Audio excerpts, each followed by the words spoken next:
Good morning, everybody. Good morning, everybody. Please take your seats. The March 6th Executive Committee meeting is called to order. First, I'd like to ask our interpreters to explain how to access interpretation. Please go ahead. Good morning. Announcement from the interpreter.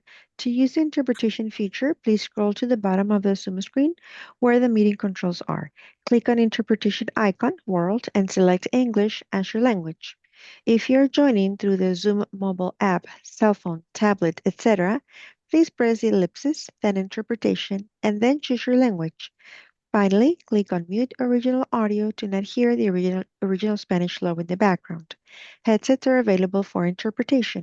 If you're in the meeting room, please check out a headset from the receptionist in the lobby. Buenos días, aviso por parte del intérprete. Para hacer uso del servicio de interpretación, favor de desplazarse a la parte inferior de la pantalla de Zoom, donde aparecen los controles. Haga clic en el icono de interpretación globo terráqueo y seleccione Spanish Español. Si está utilizando la aplicación móvil de Zoom, celular, tableta, etc., presione los puntos suspensivos, luego interpretación y luego el idioma. Si no desea escuchar el audio original en inglés en el fondo, por favor seleccione Mute Original Audio, silenciar audio original. Contamos con auriculares disponibles para el servicio de interpretación. Si se encuentra en la sala de reunión, favor de pedir auriculares con la recepcionista en el vestíbulo. Gracias. Thank you. Thank you. I'd like to take a moment to acknowledge the land that we call home. The tribal nations of the San Diego region have historically faced injustices. We acknowledge the harmony that existed between the land, nature, and its original peoples, who have since endured displacement, persecution, and systemic oppression. We pay our respect to the unceded territory and homelands of the 18 tribal nations in our region, the most in any county in the United States, from 4 cultural groups, the Kumeyaay Tequeño, the Luiseño, the Cupeño, and the Cahuilla. This land has nourished, healed, protected, and embraced them for many generations in a relationship of balance and harmony. As members of the SANDAG community, we acknowledge this legacy. We aspire to learn from Indigenous traditional knowledge and experiences in undoing the injustices of the past. Now, please stand and join me for the Pledge of Allegiance. Ready, begin. I pledge allegiance to the flag of the United States of America and to the republic for which it stands, a nation under God.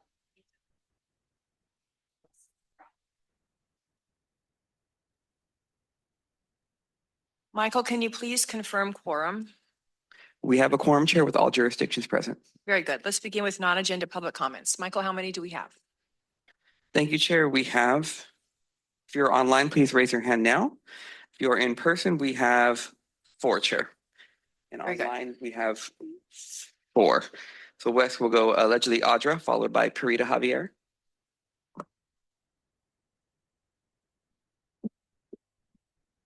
Yes, good morning. I want to inform you guys about a march that is happening around downtown tomorrow, and it's for our children. There's a lot of atrocities that are happening. This is going to be happening nationwide. It's not left or right. It's really wrong versus right. And I encourage you guys, when you say that you care about children, that you actually, like I was telling the county, put your money where your mouth is and join us. Tomorrow morning from 10 a.m. until 12, we'll be marching around downtown to bring light to what's been happening, not only in the county, but every county and around the world. And it's unfortunate, but children are a commodity. It's a business. And I think it's time for us to really, if we want our future to be bright, then we should be really paying attention to what's happening to children, because many of you, if not all of you, have children. And, this should be something that is concerning to you when children are being abused, when they're being trafficked. There's a lot of crazy things that nobody wants to talk about in the Epstein files, but these people that are, ruling our nation and our world are engaged in very nefarious things with children. And it's like, that should bother people. It shouldn't just be like, oh, that's a conspiracy, let's not even talk about it. We need to be talking about these things. We need to be making sure that we're standing in the gap for the children that cannot speak for themselves, that have been gone through the system and go on to be trafficked into that Epstein type of, crap. And it's like, Of course, we don't want to believe it. I wish we didn't live in a world like that. But I feel like if you guys do care about children, then you will show up tomorrow. I have a copy of this for all of you. So please, if you do care, then show your face and let's walk together and march and stand up for the children. Thank you. Next is Rita Javier. Before I go, just a quick statement that for the purposes of civility and orderly meeting, we kindly ask that you refrain from using loud, threatening, profane, or abusive language. Per our board policy, the amount of time allowed for each verbal public comment is determined based on the number of agenda items, the complexity of those items, and the number of persons anticipated to offer comment. This allows us to hear from as many people as possible to complete our business while we still have a quorum. And based on those factors, the chair has determined that for today's meeting, each member of the public would be allowed 2 minutes for their comments. Also, as a reminder, executive committee, we do not use the voting pads. So go ahead and raise your hand when it's time to comment. So Purita Javier, followed by Cesar Javier. Good morning. Good morning. Thank you, SANDAG, because the city Because the city lawful authorities Are- are here. are here. Oh, yeah. Oh, we, Purita and Cesar, both seniors and community advocacy, volunteer District 9 with Councilor Rivera leadership.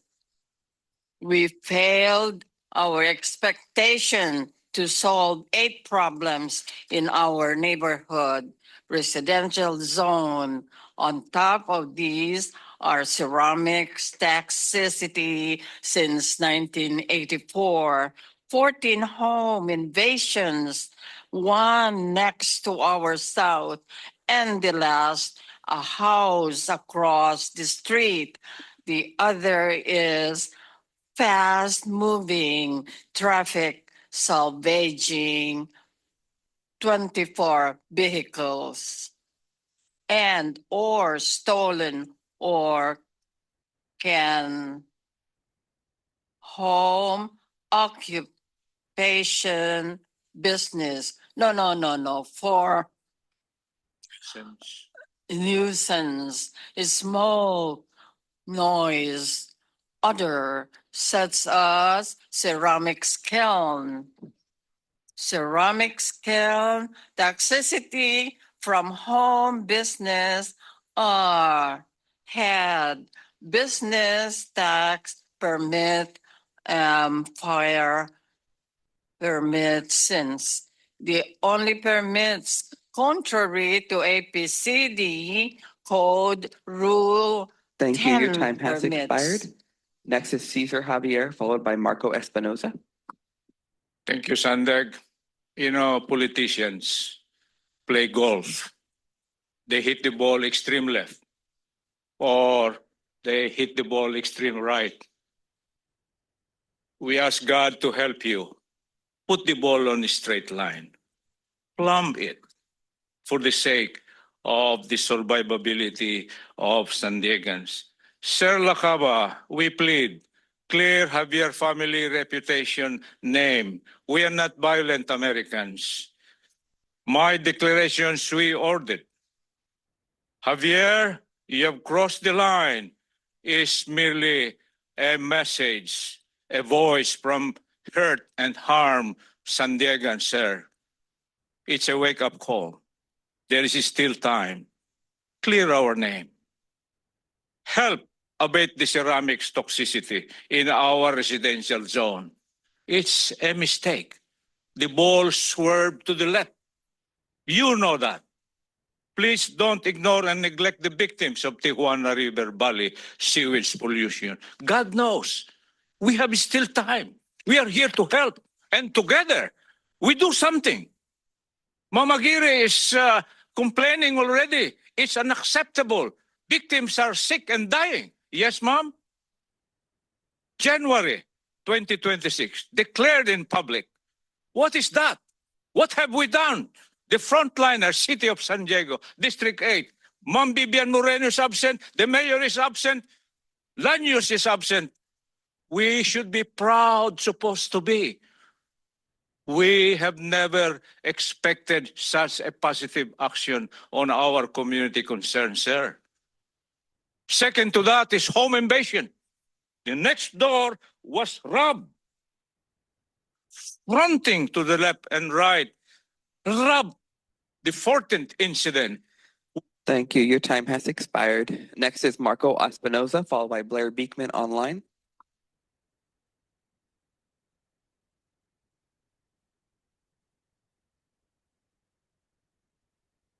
Good morning, Marco Espinoza, present.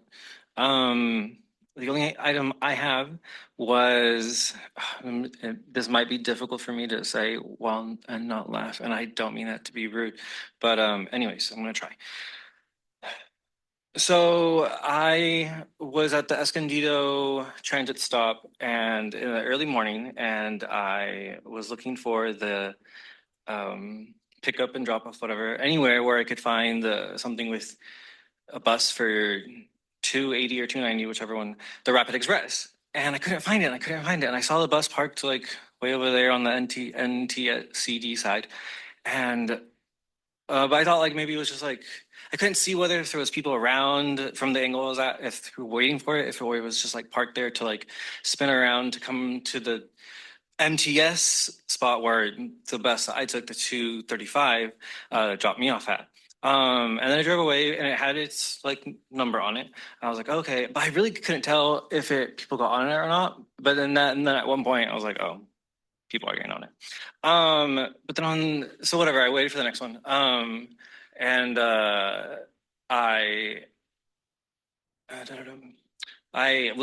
was looking around, I was like, how would have anyone known if you didn't already know? I was like, there's no sign here. I've anything of MTS or at the specific spot, you know, like I'll step on the bus. Anyways, if either that could change, that'd be helpful. There was something else about that too, but that's all. Thank you very much. Next is Blair Beekman online, followed by Truth. Hi, Blair Beekman. Happy Friday. I've had the same exact issues that Marco's had getting the bus at Escondido Transit Center. Thank you for his words. With the current Trump administration taking out 3 world leaders in the past few months, it seems the U.S. is currently gambling towards a more organic, indirect method of regime change around the world at this time. But this way of working may be setting up something of a power vacuum and the possible use of much violence in how the future leadership in these regional areas of the world will be decided.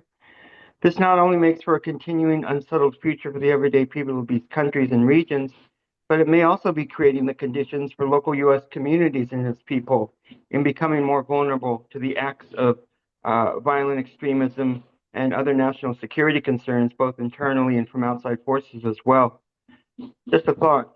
Myself, yourself, as civic leaders, and many people around the state of California and this country all know the important role and important job there can be in maintaining and creating the ideas and practices of peace and positive sustainability at the local level in times of what is now continual war at our federal level. For as much as we want ARGIS to continue to succeed, and currently with a more direct communication with the federal government at this time, an important reminder, SANDAG board persons and the San Diego County community simply have to continue to uphold our better ideals, good reasoning, open democracy, and best practices in data collection questions and addressing all our community issues in times of U.S. continual war and a very questionable New World Order that specifically works to deny multilateralism and the sovereignty of all nations. Good luck in your meeting today. Thank you. Next is Truth, followed by Paul the Bold. Hey, it's Truth. Let's talk about how the last COD meeting went down. There was little empathy from Minto for people whose homes are potentially going to be tunneled underneath by SANDAG. Do you not have a home too? Are you already checked out? No one's forcing you or Joel to stay in office, you know. Lisa was unnecessarily on edge, kept throwing snarky shade at Jay Dunn. What the heck was that about? Your job is chair, not baby dictator. Mario talked in circles to nowhere when asked very specific questions. You want trust when you can't even get to the point. There was zero accountability for staff that pushed hard for what they wanted without any public discussion beforehand. This and more was disgraceful. I saw and heard a complete reversal on where this board should be. It felt like SANDAG was drifting right back to the corrupt Nora, Sean, and Lisa era. I honestly think that you guys should apologize for your behaviors because it was embarrassing. Because Minto, nothing's in the past because 3 years later and the toll fiasco is still not even close to being resolved. So you don't get to complain about critiques until it's over and we're all tolling taxed to death. And we then have new critiques about traffic and even bigger cost of living crisis in California that SANDAG wants to contribute to.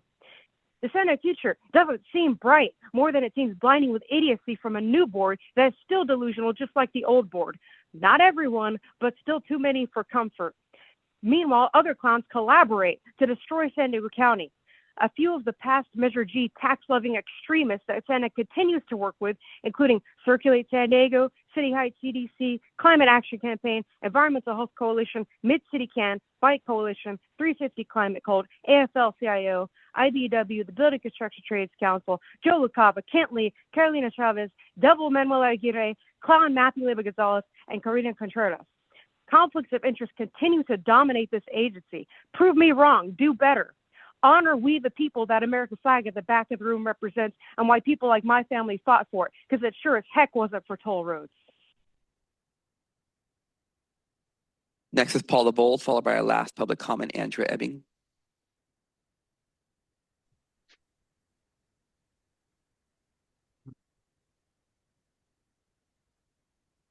Go ahead, Paul. Okay. Thanks, Blair, for mentioning me at the board meeting. We all have good ideas. As we heard at a recent board meeting, policies relating to ARJA's toll data and VMT data need to be tightened up. A Border Patrol agent recently revealed a dozen plus obscure watch lists created to monitor Americans, according to a report by independent journalist Ken Clipper-Stein. The BPS agent told him about a list of, quote, aggressive protesters, unquote, that the administration has cobbled together from multiple existing government databases. I'm sure Argus is in there. Some of the code names are Blue Key, Grapevine, Hummingbird, Reaper, Sandcastle, Sienna, Slipstream, and Sparta. Some, like Hummingbird, were created to vet and track immigrants, in this case Afghans seeking to settle in the United States. Slipstream is a classified social media repository. Others are tools used to link people on the streets together, including collecting on friends and families who have nothing to do with any purported law breaking. That's why we need to be cautious. Clipper-Stein added that the federal government has used all kinds of watch lists following the 9/11 attacks. They're used to process the, quote, Niagara of information, end quote, that the government collects about suspicious individuals, even though courts have thrown cold water on the idea of watch lists altogether. Sounds like government. Thank you. Your time has expired. Our last public comment is Andrea Ebbing. Good morning. This is Andrea Ebbing, SANDAG board and media and any feds and law enforcement that are listening. I want you to hear my words very closely. I am speaking to you. You are a local leader. Your job is not to roll your eyes at constituents and what they have to say and look at us like we are the issue. Your partners have created an issue. And it is up to you to be a leader and not try and be in some lame-ass clique of dope-dealing, child trafficking rapists stealing from the public. What you need to do is listen to your constituents and hold these freaking pigs accountable. There is a RICO enterprise operating and you freaking know it. You're participating. And I don't think Rebecca Jones is because she's standing up to it. Maybe she's not. Maybe she is. I have no idea. But the only thing I'm getting from you guys is nothing. And unfortunately, when your children get abducted, when your children get abducted, after you were almost murdered, and people try to pretend it didn't happen, you stop celebrating anything in life. There are no holidays. There are no good days. There are seasons. And the seasons come and go, and the horror grows. And my season that comes and goes and the horror grows is the spring. My children were born on May 27th, June 19th, and August 17th, and they're gone. And every year that fucking goes by that you guys don't do a damn thing, it almost kills me. And last year I got a ruptured aneurysm on March 25th, and last night I got shingles. And this manifestation, the damages are growing, and you're gonna fucking pay ×3. That's what's gonna happen. Stop rolling your eyes and do your fucking job. Thank you. That concludes our public comment, Chair. Very good. Any non-agenda member comments at this time? I see none. All right, we'll now move on to the consent agenda. Michael, do we have any public comments on the consent agenda? We do, Chair. If you're online and want to speak on consent, please raise your hand now. In person, we have 2. That's allegedly Audra, followed by Cesar Javier. Just a reminder to please limit your comments to items on the consent agenda only. If comments are not related to the consent agenda, you will be asked to stay on topic. If you do not stay on topic, you will be muted. So allegedly Audra, followed by Cesar Javier. Oh my gosh, talk about First Amendment violations. Anywho, and even the Brown Act, but whatever, that's good. I am just wondering, as you guys are going to be going on your retreat and we talk about restructuring working groups, when we're actually going to talk about geoengineering, weather modification, chemtrails, the things that you guys see in the sky if you look up. They are filled with toxic materials. And we sit here and we say that we want to protect public health and safety and the well-being, but you guys completely ignore that. That is so egregious because it affects you too. And there are people that are concerned that research this, that are very concerned about the health and well-being of the people. And how long we potentially may have both of these, your working groups and your retreat. I am, because you should be bringing these types of things up and having discussions. You should create a working group or a committee that looks after that, researches it, and finds out if I'm full of shit or if I'm telling you guys the truth. It is crazy that you won't even look into it. And there are people that work on this all the time. There, in fact, are other states that are saying we are banning this. And you guys act like I'm not staying on topic when there's such egregious things happening. Why won't you look into it? Because it doesn't bring in money for you? Well, it's killing you. It's killing people around us. Those storms that happen are manufactured by man. How many people have to suffer because you guys refuse to do that? And you spew propaganda. Thank you. Your time has expired. Next is Cesar Javier, followed by Truth Online. Thank you, Sandag. 3.1, 3.2. Yes, we had robust and honest discussion. On 3.2, again, you see the draft board agendas. Sirs, madams, we are thirst of the focus on the crisis, Tijuana River Valley issue. It's a crisis. We want to see the heart and soul effort to look into. The crisis began in 1993. Could we not put that in the draft? 3.3. Yes, thank you. Development, rule crafting, organizational structure, tasking, manning to accomplish the mission.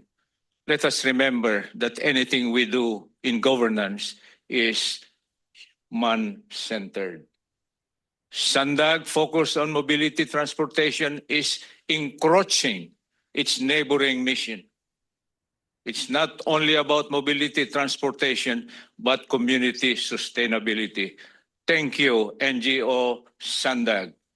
Behind this association are political players whose balls are too much left or too much right. We need a ball that is straight. My God, my God. Ma'am Chair, you will be soon a senator. You will be soon the president. Who knows? We care for your dreams, but please care for the dreams of San Diegans. Survivability as the time calls. We in our twilight years dream of this, a governance that look after every San Diegans, intellectual interest in every citizenry. Why not? Ma'am Chair. Thank you. Your time has expired. Next is Truth Online, followed by Paul the Bold. Please identify what consent items you're speaking to. Sure thing. Item 3.1. The minutes confirm the last executive committee didn't start until 9:30 a.m. It was scheduled for 9 a.m. That's 30 minutes late. Joe was obviously oversleeping in La Jolla, and there were too many no-show losers and late fillers, and definitely not enough transparency in the minutes to tell us what exact time did each board member finally show. You can definitely go back to adding an attendance clock-in record. That's not an unreasonable ask. It's called public accountability. There should not only be mandatory paid parking for late arrivals, but they should also forfeit speaking time to make up for however long they delayed a meeting. Item 3.2, I think it's obvious what's wrong with these board retreat agendas. The intentional delay of publicly announcing the location. It should be in this building so 50,000 tax dollars are not wasted again like they were last year. This isn't a special event like you guys try to make it out to be. It's leftover Hassan wasteful spending garbage. If you guys can't come up with brilliant ideas while in downtown, you can't do it in coastal cities either. I'm not sure if I should boycott it this time or use it as a friends meetup excuse. Hard call. Also, this mystery location theater show needs to have a remote comment option like there wasn't the last 2 years in a row. Follow SB 707. Follow SANDAG equitable access. Follow standard protocol. Quit making excuses for a lack of transparency and accountability. For the March 27th audit screening committee, make sure to include who picked who, because otherwise people have to assume that at best Lisa picked and at worst political games were played. And it's even more SANDAG lack of transparency to have the contract for the biometric text for the Otay Mesa East border crossing shoved into consent. There hasn't even been a basic explanation of the plan. Item 3.3, the climate planning task force should be eliminated. Not only is it based on lies Al Gore already failed hard at pushing, but political and financial interests like Community Power, Clean Energy Alliance, the Climate Collaborative, and EPIC are the only beneficiaries, not we the people. Again. Next is Paul the Bold, followed by Blair Beekman.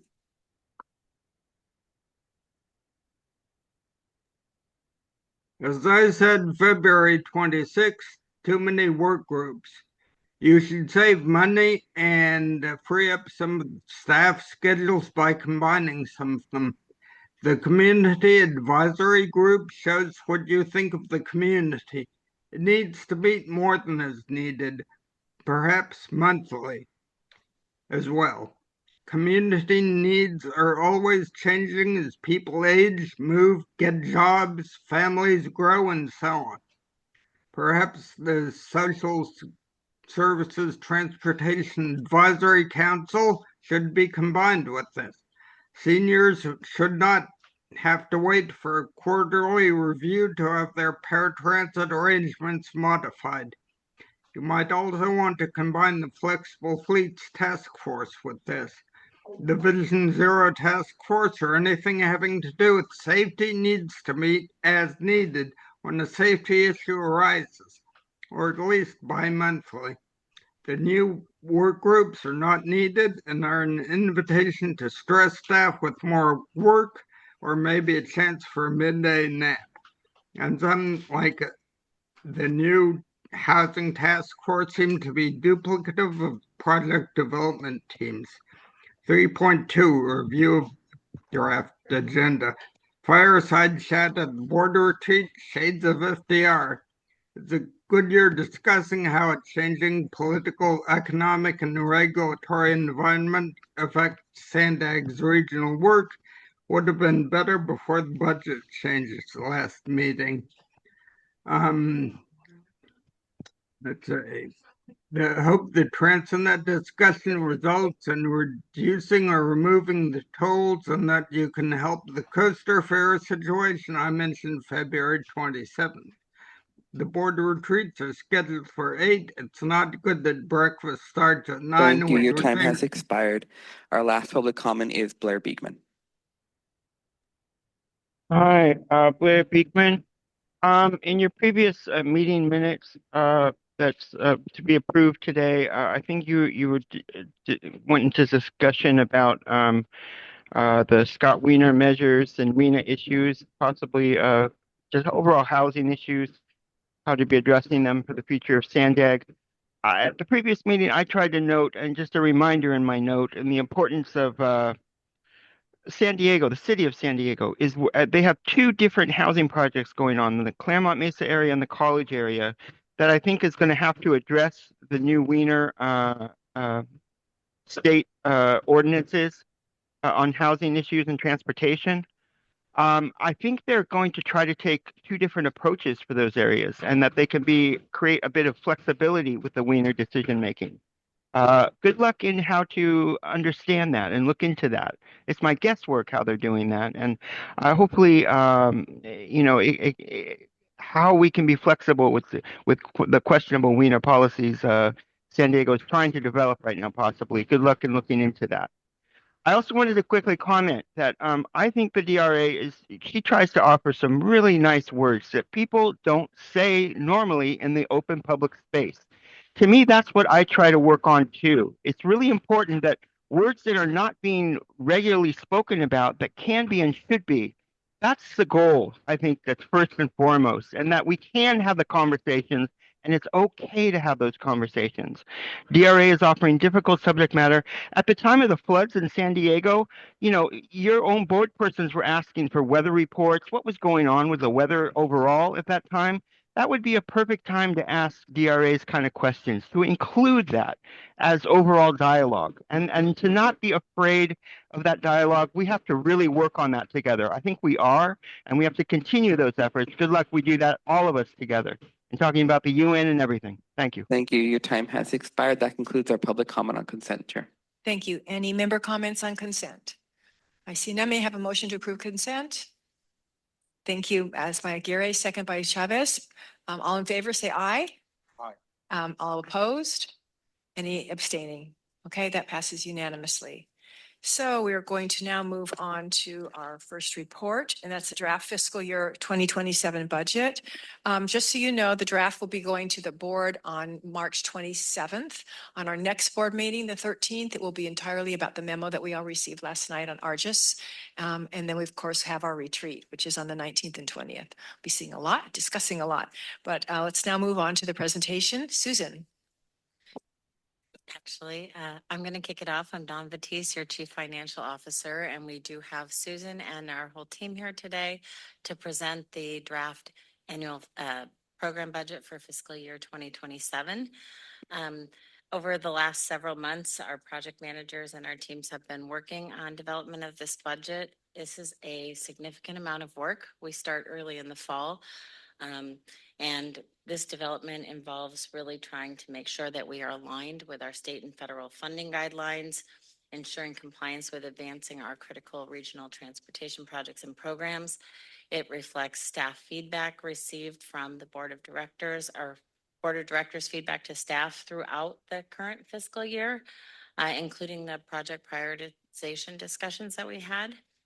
And a key part of this budget process is submitting the program budget to our funding agencies for review.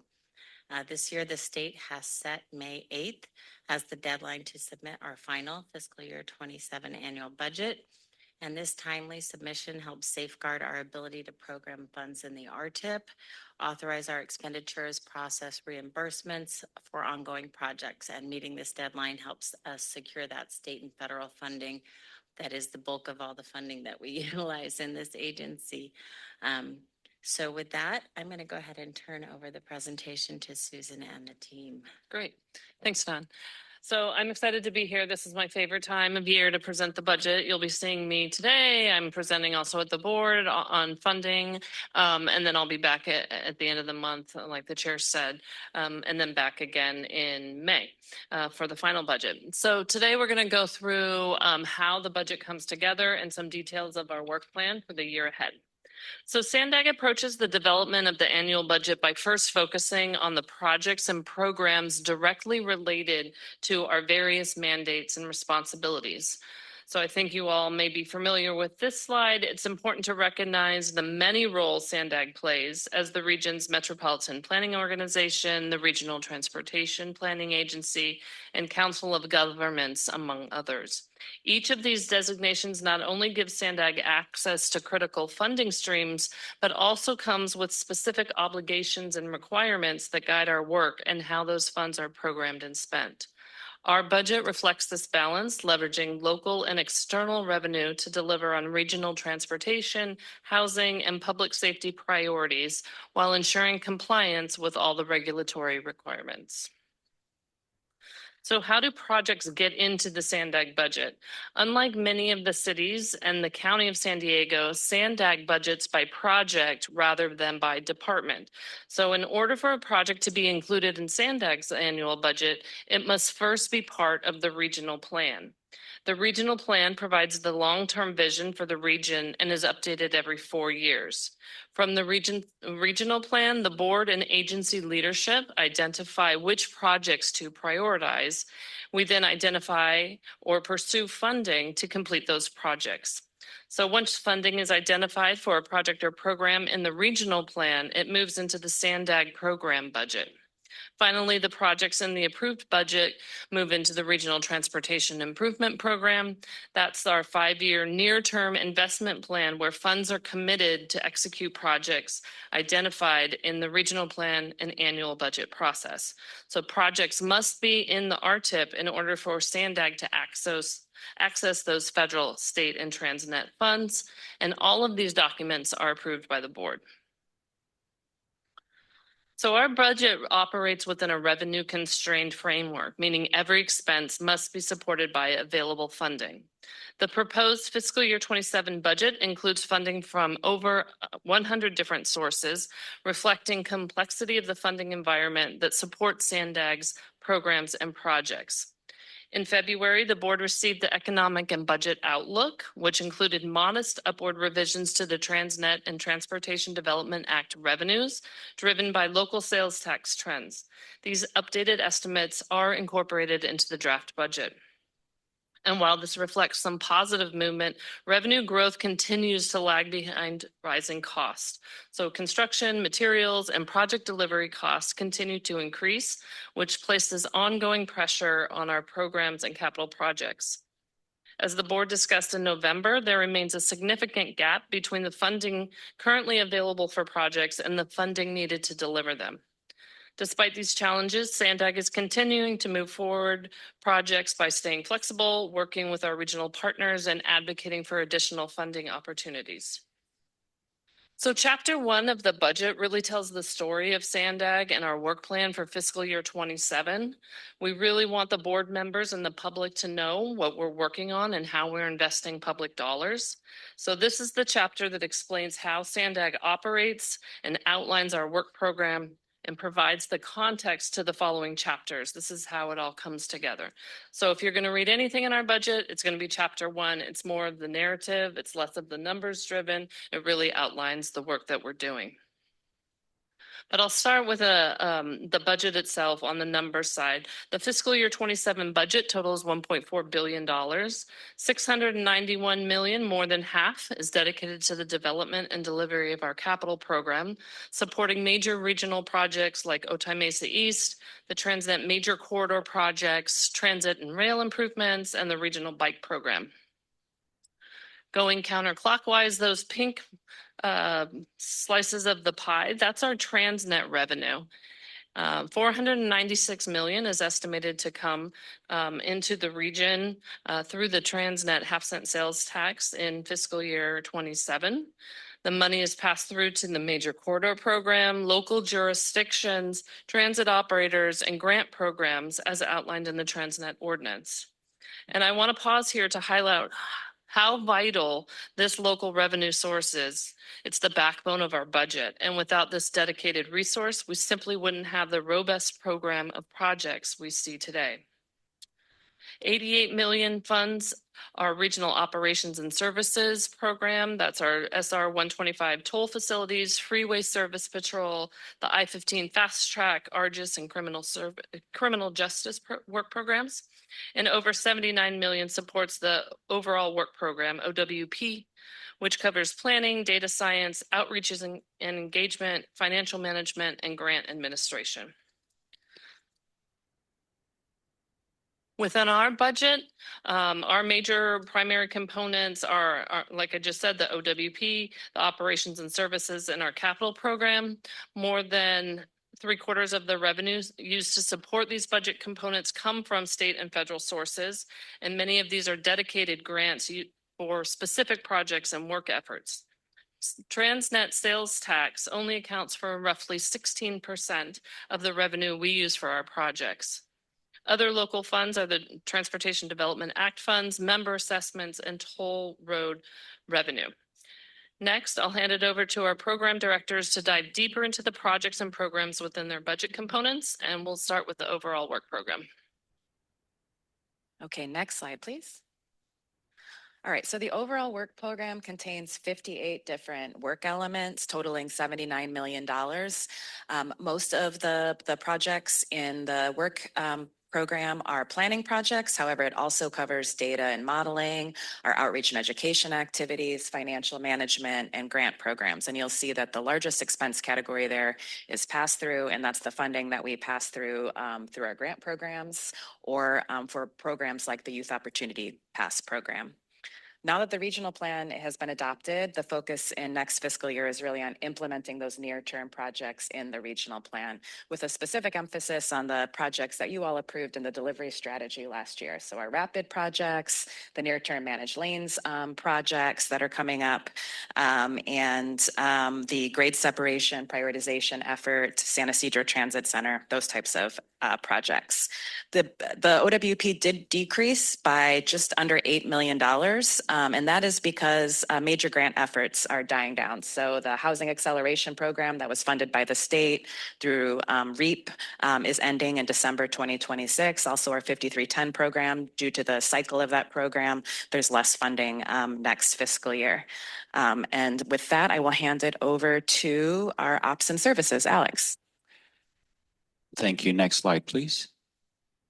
So the Regional Operations and Services Budget Program focuses on providing ongoing management and operations and maintenance to support several regional transportation programs or projects designed to provide travelers and public safety agencies with information in the San Diego region. It covers 31 projects totaling $88 million, where a large portion, as you can see in the slide here, is covered by toll revenues, also noted here as local funds. And some key programs, for example, include under our transportation operations, continued ongoing management and maintenance of our toll operations center, ongoing management and maintenance for our State Route 125 toll road, the I-15 express lanes.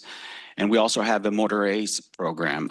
This includes our call box program for call boxes located in remote areas of the county where there's limited cell phone coverage, so motorists can use those call boxes to request assistance. We also have our Freeway Service Patrol program, and this program offers motorists with tow truck assistance for free. They could provide assistance, including, for example, changing of a tire, jump-starting a battery, but also work with CHP and Caltrans in the case they request help in traffic management during the clearing event incidents. This chapter also includes the operations and management of our law enforcement data system under ARGIS and also the administration of research efforts under the criminal justice program. In terms of expenses, as noted here in the slide, the overwhelming budget expenses, about 88% of the total budget is set for transportation operations. Again, Toll Op Center, our State Route 125 toll road and I-15 express lanes. So the $5 million dollar increase that you can see here on the budget from the last fiscal year is primarily due to increase in administrative costs necessary for ongoing operations of our toll program in our systems, but also for support for administering our toll collections. In terms of what we're looking for the next year, continue ongoing operations managed for our toll operations, but also with our ongoing operations of our, again, I-15 Express Lanes systems, and also with our I-15 and the State Route 125 toll facility in order to meet our financial obligations. And with that, I will turn it over to Clint.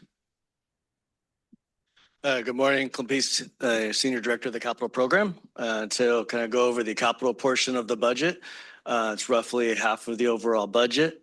Fiscal year 27, we'll be working on roughly 114 projects totaling $691 million. It's about a $140 million budget increase from last year, and that's primarily due to a few projects moving into construction, as we talked about. So a lot of some of the major increases are efforts on the I-5 North Coast Corridor, the 805 South conversion projects that will be moving into construction next year, and the San Diego Lagoon double track going into construction. And then we also have some other projects, SR 67, there's some additional funding put towards the environmental efforts on that project, Palomar Street grade separation, the Howard Bikeway going into construction. So those are some of the projects that contribute to the $141 million increase. I want to touch on a couple other projects that were already in the budget, but some major efforts going on the next year. So we have some projects in the environmental, obviously the Los End realignment, we continue efforts on that project. We have the 805 transit priority lanes, the 1578 connectors, continuing to work on, 67 Rose Canyon are just a few of the projects, the environmental. Some key design projects, the Palomar grade separation and the Sorrento to Miramar phase 2, continue to work on. And then a lot of projects we talked about the effort to push stuff into construction. So we'll have the San Diego Lagoon Bridge, Central Avenue Bikeway, Barrio Logan, the express lane system from 805 all the way up through the 5, we'll be moving into construction in the next 2 years. And Caltrans is moving forward, getting to construction the 94-125 phase 1 project. We have a couple projects going live. So the downtown Imperial Avenue Bikeway, Eastern Hillcrest, Inland Rail Trail phase 3, Del Mar Plus 5 will be wrapping up, and some fiber optic connections will all be completing construction in this next year. Okay, and that brings us to chapters 6 through 8 of your annual program budget. So I'm going to start off with internal operations, which really includes the administration budget, the budget for your Office of the Independent Performance Auditor, as well as the board budget. So we're going from the biggest budget, the biggest component of your budget, to one of the smallest, but I would say potentially one of the most important, because the administration budget really is the hub of the agency. This is where all the charges live that can't be charged directly to a project, right? But you still need these services to happen in order for those projects to be delivered. And so administration is where your departments like contracts and procurement, finance, human resources, and your traditional administration internal operations services live. I say all of that because I want to underscore that this is essentially where our overhead rate comes. And so we're spending a lot of time thinking about the overhead rate. That's the cost that then gets spread out across the entire agency. So if we're looking for levers to decrease costs of the projects that we're delivering, this is a place where we can focus. And so we're taking a lot of time to look at what are our actual costs and what are our actual needs when it comes to our admin charges. And because of that, you're going to see a lot of changes. If you're looking at like the percentage change year over year, that's why you're going to see fluctuations, especially from FY 26 to 27. You're going to see it again between draft and final budget. And I would expect over the next few years, as we continue this work, to really look at every single line item and understand what we're spending those dollars on. In particular for the admin budget, you'll see some shifts in temporary personnel. There was a significant jump up in that line item that you will see significantly reduced between draft and final. But I wanted to flag that because we are looking at temporary personnel as a way to address short-term but critical needs for the agency, right? When we're responding to audits, when we're working on all of our new internal policies and procedures, we need to bring in extra bodies for a short time need to get the work done and then move on instead of bringing on a full-time regular employee that would have long-term benefits benefit and pension costs, as our CFO likes to remind us. Office equipment really stayed very similar, but it reflects anticipated cost insurance. I think, as we all know, costs are rising. So we anticipated a very significant increase in that. We're also taking a look at how we split our costs between what SANDAG proper pays versus our toll operations versus ARGIS. And so that also contributed to some of the increase in insurance costs. Those numbers will come down between draft and final now that we've gotten some more time. We're working with our brokers to better understand what costs of insurance should be in the next year. IT maintenance and equipment has increased this year, and that's really a reflection of some of the new software that we're bringing online. So a learning management software system that will be very important for implementing and training staff on all the new controls that we're focused on. We're bringing on a new travel software to make sure we're meeting some of our new audit findings, as well as just making sure we're focused on cybersecurity and integrating all of our existing systems to make sure they're working to the best way that they can. And then you'll see a shift in the contingency reserve and contracted services. This really has to do with some of our litigation costs. So some of our ongoing litigation has closed out. And in addition, some of our litigation that we were representing as part of the contracted services budget in the last year has now moved to contingency reserve. And that just has to do with where we can actually charge those costs. They need to live in contingency until we know what the litigation actually is. So those were some of the key changes in the administration budget. I also threw the Office of the Independent Performance Auditor budget up here. Again, not a huge shift for the for OIPA budget. There's just a 0.9% shift from 26 to 27. We do expect those numbers again to change between draft and final. OIPA's already been presenting those to the audit committee. And for most of these bullets on the slide, they represent the actual and anticipated costs based on current staffing levels and some of their software needs. They want to bring in an audit management software that will really help some of the work that they're doing. So that's one of the increases in their budget from FY 26 to 27. And then finally, the board budget. No changes really. It's actually going down a little bit between 26 and 27, and that reflects reduced costs for your outside legal services, just based on actual costs that we've been paying over the last year. Thank you, Robin. The draft 2027 personnel budget, it reflects the full cost of supporting SANDAG's employee workforce, including salaries, retirement, contributions, health and welfare benefits, payroll taxes, and other personnel-related expenses necessary to deliver the agency's programs and services. In this draft budget, you'll see that we are maintaining the agency's current workforce headcount. We are recommending a 3% adjustment to the salary ranges on our position classification table. Importantly, adjusting the salary ranges does not automatically increase employees' pay. Rather, it simply maintains the agency's capacity to compensate changes competitively within the structure. The budget also includes a 3% compensation adjustment pool, which provides flexibility to address promotions, individual salary adjustments where appropriate, and general salary increases. This level of funding is consistent with the 2026 compensation growth trends across state and local government employers and with national benchmarks reflected in the employer cost index. Between draft and final budgets, we'll be surveying the agency peers to confirm this is in alignment with our regional labor market. And finally, there are no changes proposed to the agency's benefits programs. And with that, I'll turn it back over to Susan. Okay, great. Thank you, and thanks for going through all of those details. So here's the schedule for our fiscal year 27 annual program budget. Pending your authorization today, staff will submit the draft budget to our funding agencies to initiate their review. Over the next month, we look forward to receiving feedback from our funding partners, the board of directors, and key stakeholders at various working groups. We'll carefully incorporate that input and return in May with the final budget for your review and approval. Once adopted, the final budget will be sent to our funding agencies for their final approval and revenue allocation for fiscal year 27. I think, Susan, we probably want to correct that on the March 13, it's actually going to March 27. Yes, that'll be at the end of March instead of next week. Yeah. Thank you. And with that, I'll turn it back to the chair. Happy to answer any questions. Thanks so much. Let's take public comments now, and then we'll go to member discussion. Yeah. Oh, you have a quick question? Are these questions only? Okay. So I want to thank staff, but also I have a question. Could staff clarify whether the increase is primarily tied to the transition to the new system on the 125 in Interstate 15 fast track system. I'm talking about that I noticed that staff report that the regional operations and services budget includes about 5 million increase related to operations and maintenance for both 125 and Interstate 15. Right. Great question.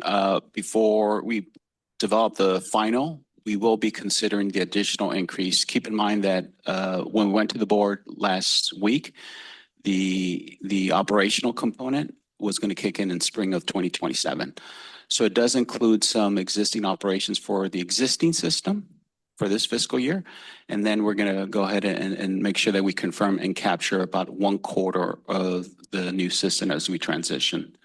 So, but it does include the ongoing operations of the back office system for the existing system. I think I can put it in a different semantics. The capital cost will go down. A little bit of the operation cost went down. And at the end, based on the presentation there's almost a revenue neutral component there. And that's what was presented last week. So maybe one element goes up, but the other one goes down. Remember, from a capital, how much we pay one time versus the operations and maintenance of the system. So basically, I would say going to the new system is going to be revenue neutral. And Susan, I don't know if you want to correct me on that, but pretty much is somewhat of a revenue neutral perspective. So between the draft and final, we are anticipating updates to the operations budgets. And also it's what we're looking at is a slice in time, right? FY26, FY27, FY28. So where it might be going up in 27, you're going to see a reduction like we talked about last week in FY28 and beyond. At the long run, I think it's going to give us more opportunity for looking at the horizon of that roadway and the potential early payoff. Music to my ears. I'll come back with comments and maybe another question. Thank you. Supervisor, you had a question? Yes, thank you. For Robin, can you just give an example or two of some of the spending mitigation strategies that you're exploring as far as keeping the overhead cost balanced, I guess? Sure. To be perfectly honest, the first step that we did this year is just understanding what are we using this money for. And so as we built this budget, instead of just looking at the numbers we use in FY26, we built it from the ground up. And so we said, how much are we spending on copier maintenance and toner maintenance? And should IT be doing that, or should our business services team be doing it? So literally in the weeds like that, I think we want to use the next year or two to see, okay, are these the true costs? And then we can start to look at how can we save money in addition to that. I think that's great. We're doing something very similar at the county, transitioning, for example, from fax machines, which nobody uses, to other systems. So I'm glad to hear that. Thank you. Thank you. Thank you. Thank you. Michael, let's go to public comment. Thank you, Chair. We have 6 in person and 6 online. So first it would be Louisa Golden, followed by allegedly Audra.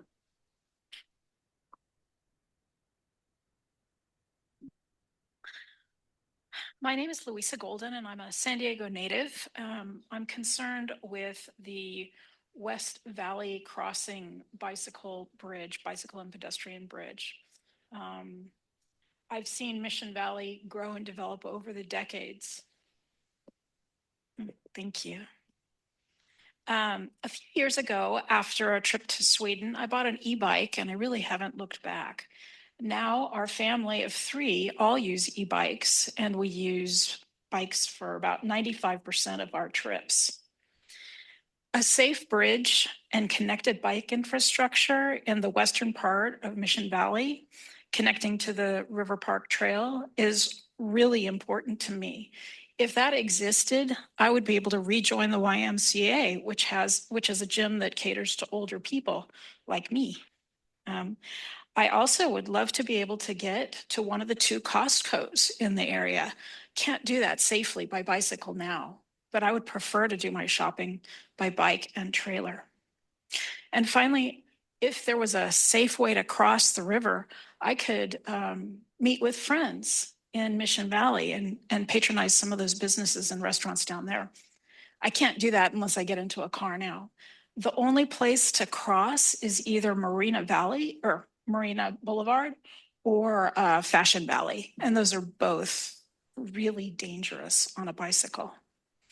So please consider adding back the safe bridge option for the western part of Mission Valley. It appears not to be part of the budget right now, and it is so important. It's just Mission Valley is definitely in need of better bike infrastructure. And those are my comments. Thank you very much. Next is allegedly Audra, followed by Cesar Javier. Billions of dollars you guys get to spend of people's money, and you're engaged in gross malfeasance when you are refusing to actually really mitigate the problems that we have at hand. You guys are engaged in controlling our movements. And again, this comes down from the United Nations. And if you are unaware of that because you think that you don't want to believe what I'm saying, that is negligent, because you should be looking into those things. It's written out in a plan. It's not like this is hidden somewhere. It's very clear to see. And you guys implement these things gradually, and you want to change our behaviors. And it's disturbing to have to listen to, all while you know, like, there's something else happening that you guys refuse to acknowledge. And there'll be some people that will in other states, like I've said, but it's just, I don't understand how you can sit there with a straight face and do all of these things when there are severely, damaging and detrimental things happening in our skies and with the weather. But it fits into your whole plan here. And it's just like when COVID came around, you guys have to create policies and all this stuff in order to get funding. So you care more about getting these billions of dollars than you really do about, like, fixing the Tijuana River Valley. Like, how many decades do people need to suffer because you're more concerned about the commerce, and you'd rather do this Otay Mesa East Port of Entry and spend our money when people are suffering? I guarantee you, if it was us putting our shit in their yard, they wouldn't put up with it. And they would be like, you guys need to stop this or we're done doing business. But you guys refuse to do that. You bend the knee to Mexico. So don't sit here and say you care about people and our public safety and our well-being when you prove that you don't. That's why you are ill-equipped to be able to deal with this amount of money. People are suffering. They're suffering on the streets. You take our money and you claim that you're doing something for us when we can see. All you have to do is look outside and see you're full of shit. Next is Cesar Javier, followed by Jillian Quint. Cesar and Purita, community advocacy volunteer. This is our perspective or picture on what is going on. SANDAG works on artery, vein, major circulation, the big ones, connecting communities. And the local governments who are part of this governance works on the smaller ones, the internal routes, the internal roads, the potholes, and the messy paintings and all this have respective budgets. Local government has money for internal circulation. And now they have budgets coming from SANDAG.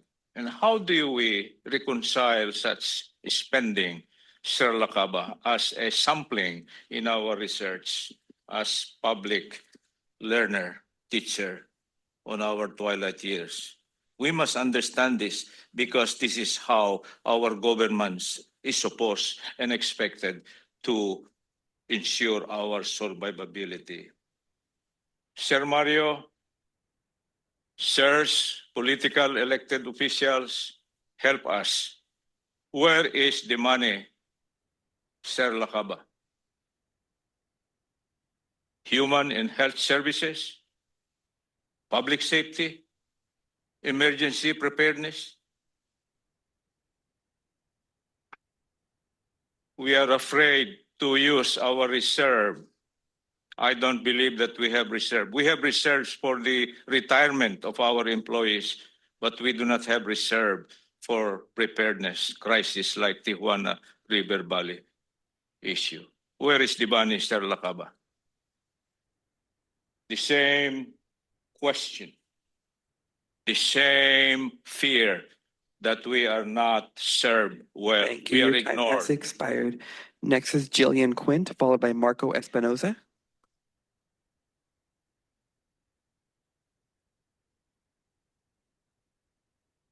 Chair Huebner, members of the committee and staff, my name is Jillian. I'm here representing the San Diego River Park Foundation's 60,000 supporters to be a voice for a connected trail and bikeway at the West Valley Crossing. While we understand the enormous amount of work to put together this budget, this project really is a linchpin for the regional vision. We received responses across 44 unique zip codes from Carmel Valley to Chula Vista, and their message was that this current gap is a dangerous barrier, forcing families and commuters into high traffic detours or to abandon non-vehicular travel altogether because of this gap. So this crossing is a regional necessity for these reasons: environmental justice, urgent capacity, and long-term vision. This crossing serves a major corridor identified by Cal EnviroScreen as heavily stressed by pollution. A safe car-free alternative directly meets SANDAG's equity and climate goals.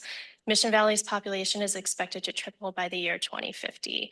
As parking lots transition into high-density urban villages like Civita and the Riverwalk development, this connection becomes a matter of regional mobility. It provides alternative transportation access for the 40,000 workers at Hazard Center and Fashion Valley alone, and the families who travel to the Mission Valley YMCA, which provides 22,000 children with life-saving swim lessons annually. For long-term vision, the West Valley Crossing is identified as a necessity in a 2009 feasibility study. This missing link has been stalled for 17 years. It is time to move past planning and finally connect the river to the sea. 67% of the residents surveyed feel unsafe or avoid this area completely, yet 60% would use this route immediately if a safe trail connection existed. Want to invite you all. We're doing a community bike audit on Friday the 13th if you'd like to see this in person firsthand, and we're asking the board to please ensure that this project is funded. Thank you. Next is Marco Espinoza, followed by Jeff Huter. Hello, morning, Marco Espinoza. I thought there was going to be a little bit more presentation on item 4, because I didn't have much for it. But as I was sitting here, I thought to mention something that I know I've said before at a meeting, of an idea of the covering the 94 with like park related stuff at the level of where the community is at. You know, it's a little higher elevation because they had to really dig for the freeway. And I know I mentioned the example from the city of Dallas. I don't remember the name of the park. I mean, that was like a really big project, and that's not exactly entirely what I was like thinking of, you know, copy, drag, drop. Anyways, I was thinking more of like, what if one of the spaces in between the current bridge was completely covered and there was like soccer field and, you know, whatever, something like that. I really think would help also connect the communities. And that's all I have right now. Thank you. This is Jeff Huter, followed by Chris Roberts online. Yeah, thank you, board members. The presentation did an excellent job of showing how planning and budgeting go from the regional plan to the regional transportation improvement program to actual development of projects. And the part I'd like to emphasize is how this relates to the drawing of your major transit stops map, because as its name implies, transit stops, not transit routes. And so when you look at the actual planning process, as your regional transportation plan speculates that certain routes will be created, there are no stops actually designated as part of the regional transit plan. It then flows to the regional transportation improvement program. Again, that narrows down the list of routes that you're going to consider, but it doesn't actually include stops in the regional transportation program. It's not until the funds in the regional transportation improvement program go to an engineering and feasibility study where they hypothesize different sets of stops that may result from that route that we actually start to get to the process. And then the final step is that engineering program recommends a preferred implementation, and it's not until that preferred implementation that you actually have a physical defined geographic location where these stops are occur. Why is this important? Because your major transit stops are being used to define your transportation priority areas. It's being used to create San Diego's sustainable development areas, and these need to be very accurate. This issue is really important because ironically, the success of transit-oriented development is that it be concentrated in viable transit areas, not spread out over the largest possible geographic location. And so therefore, as you go through this and you draw the map, hopefully you'll keep that in mind. Thank you. Next is Chris Roberts online, followed by Consuelo. Good morning. My name is Chris Roberts. I'm a volunteer with San Diego 350. Thank you for all the work on the fiscal year 27 budget. And I want to thank SANDAG for including the Youth Opportunity Pass program in the budget and for committing to funding the program through June 2029. The YOP program has been a lifeline for young people under 19 years of age, enabling the use of public transit to get to school, extracurricular activities, jobs, shopping, etc. Thank you for funding this critical program, and we hope this kind of program can be extended to other needy groups like senior citizens. Secondly, I want to advocate for funding in this budget the West Valley Crossing Bicycle Pedestrian Path Project, which will cross the San Diego River just east of I-5 near Mission Valley YMCA and Sefton Field. The San Diego River is one of the most wonderful natural areas in our county, and it's often overlooked and underappreciated. It's one of the best places in the U.S. to easily see an amazing array of incredible birds. West of I-5, there are beautiful paved walking bike paths that extend from the ocean to I-5, but unfortunately, just east of I-5, the paths end and bicyclists have to ride on busy roads. This project will build a bridge over the river, connecting the north and south bike paths, opening up more of the river to easy access for San Diego residents. The project closes a gap in the bike walking paths in Mission Valley. West Valley Crossing is in the 2025 regional plan, but is currently unfunded. Please add this important infrastructure project to the fiscal year 27 budget, and thank you for all the work that the talented SANDAG staff does for our community. Next is Consuelo, followed by Stephen Gelb.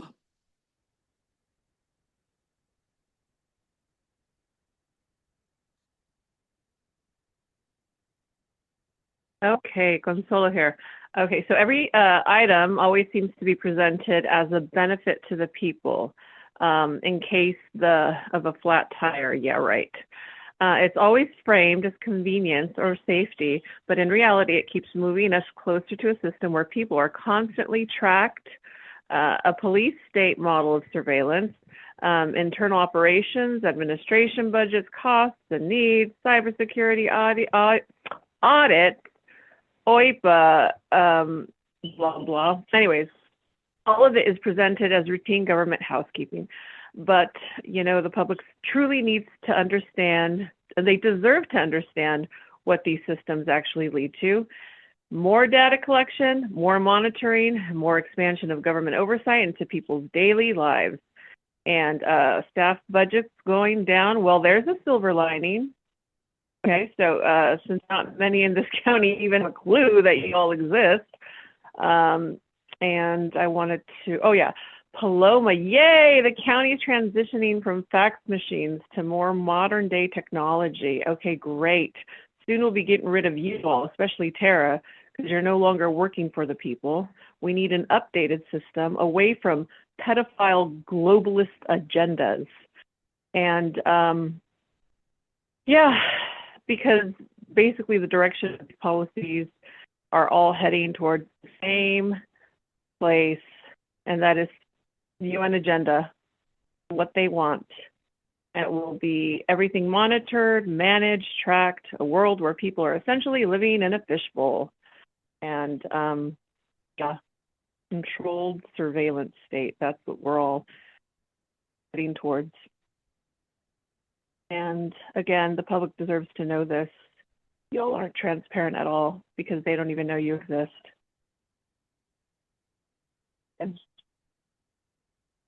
Next is Stephen Gelb, followed by Truth.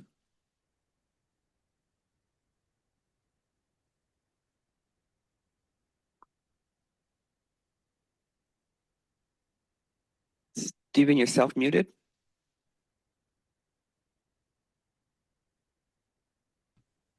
Can you hear me? Yes, go ahead. Okay, sorry. I'm Steve Gelb with San Diego 350, a volunteer. First, I want to thank the staff for the incredible amount of work that goes into something like a budget of this size and this complexity. I'm 77 years old and I use my e-bike for most of my transportation needs. In fact, my odometer will be going over 13,000 miles when I go out riding later today. And I want to speak in favor of the safe bridge and connected San Diego River Trail at the West Valley crossing. It really matters to me because I ride my bike there frequently, and at the end of the trail, I need to merge into dangerous Mission Valley traffic. It's such an important connection for cyclists and pedestrians. Its completion will be a great boost for the quality of life in San Diego. As others have mentioned, it will help us get to the YMCA, to the Moreno Valley Station, and it has been delayed for 17 years, as mentioned, and it's so important that it really should be in the budget this year. And finally, I just want to put in another plug for the Youth Opportunity Pass program, which is so important to our future and to the quality of life in San Diego. So I'm glad to know that it is in the budget, but please put the San Diego River Trail Bridge in the budget as well. Thank you. Next is Truth, followed by Andrew Ebbing.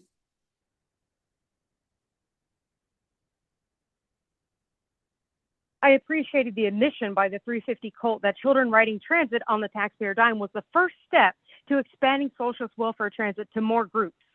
How do rich e-bikers buy big bulk groceries from Costco without a car? Maybe to really make Mission Valley safe, the city of San Diego should solve the homelessness from the river to the sea. For the record, this staff did a good job on the presentation, but be transparent that other expenses includes mileage, phone, and travel reimbursements. SANDAG is the co-lead agency for air quality planning with infrastructure that improves the region's quality of life, like water quality. As much as SANDAG tries to push through projects it has no experience in building, such as a tunneled rail through lagoons and a border crossing to increase traffic and sewage, it is the legal designated responsibility of this agency not to do anything that harms air and water quality. The strategic initiatives on transparency, structure, and fundamentals have still yet to be fulfilled. Examples: the attendance record was eliminated. Staff made executive decisions. Key information on projects has been withheld, and there's never even been one update on safety concerns. Not one presentation on how many people were injured or died last year on the 67 and why. SANDAG has failed to do even one study on what the problems are. How can this board possibly understand if there's zero information? The same applies to public transit. There were 484 plus assaults on or near the trolleys last year, yet not a peep from SANDAG in the last 6 years of elevated crime rates. If you can find $2.1 million of our tax dollars for salaries and benefits, you could certainly invest in transportation safety. There should be a hiring, salary stipends, and catering freeze until the back office system is fixed. Do yourselves a favor and don't be out of touch. Really save money. Defund the retreat and get back to reality instead of the fantasy world you're trying to transform San Diego County into. Instead of pushing your ideas on the unique and diverse communities, start asking yourselves for once why people are leaving in mass exodus, including SANDAG staff, and how you can convince them to stay, because it's not money, it's lifestyle. Thank you. Your time has expired. Next is Andrea E., followed by our last public comment, Blair Beekman. This is Andrea Ebbing. I am wondering about this project as to who it benefits. Remember, guys, we don't benefit the residents or taxpayers or functional human beings in San Diego. They don't matter. We don't matter. You have to leave us for dead. So if you do this project, this is going to really benefit the residents, and that is not what you do. You have to remember your job is to make sure that the addicts and the people that are coming in from all over the state, all over the different states, all over the country to San Diego for quote unquote treatment and then kicked out onto the street to become homeless, they're supposed to go and die in the river. Don't you know that? That's how we keep the crime rates low for the pigs like Summer Stefan and her filthy Rico enterprise. Remember? We have to let everybody die in Tent City, and we need to let them die in the river. That's the job, you guys. We have to spend the money coddling and enabling doped out people, right? We need to only pay attention to the addicts, but we need to make sure they die in silos and commit the rapes and the body trafficking and the dope dealing in those areas. And if you guys disturb that, that's going to disturb the operation. Speaking of the operation, good point on the fax machines, Paloma, but it's not going to stop the wire fraud that's going to hit your asses like you cannot believe in the Rico Enterprise case that's coming to you, okay? Yeah, get rid of the fax machines. But what did I hear? $5 million times 2? I want this on the record. And if it's not, I'm going to follow up and find out why. And I'm going to report this to the Office of the Inspector General, because why do we have, what did I just hear, like $5 million? Oh, yeah, to get rid of the fax machines and update things. Bullshit, enough. We're not putting up with it anymore. The Tijuana River, not a priority, but replacing conduit at the Otay border is. Automating trucks full of dope and people is also the priority, Mario. It's not the Tijuana sewage issue, is it? Right? But another couple five, is that $10 million I just heard? Got big problems on your hands. It's not going to go away. I want it on the record. This is important. Only, thank you. Last public comment is Blair Beekman. All right, thank you. To go over my kind of regular talking points over the past month or so, there are items in this presentation that was dealing that can offer tech practices with it. And just a reminder that when you practice good tech accountability and policies and participation with the community, all of that working together will just simply open up better ideas and choices in how your projects can move forward. The help of tech accountability to projects is endless in how it can help.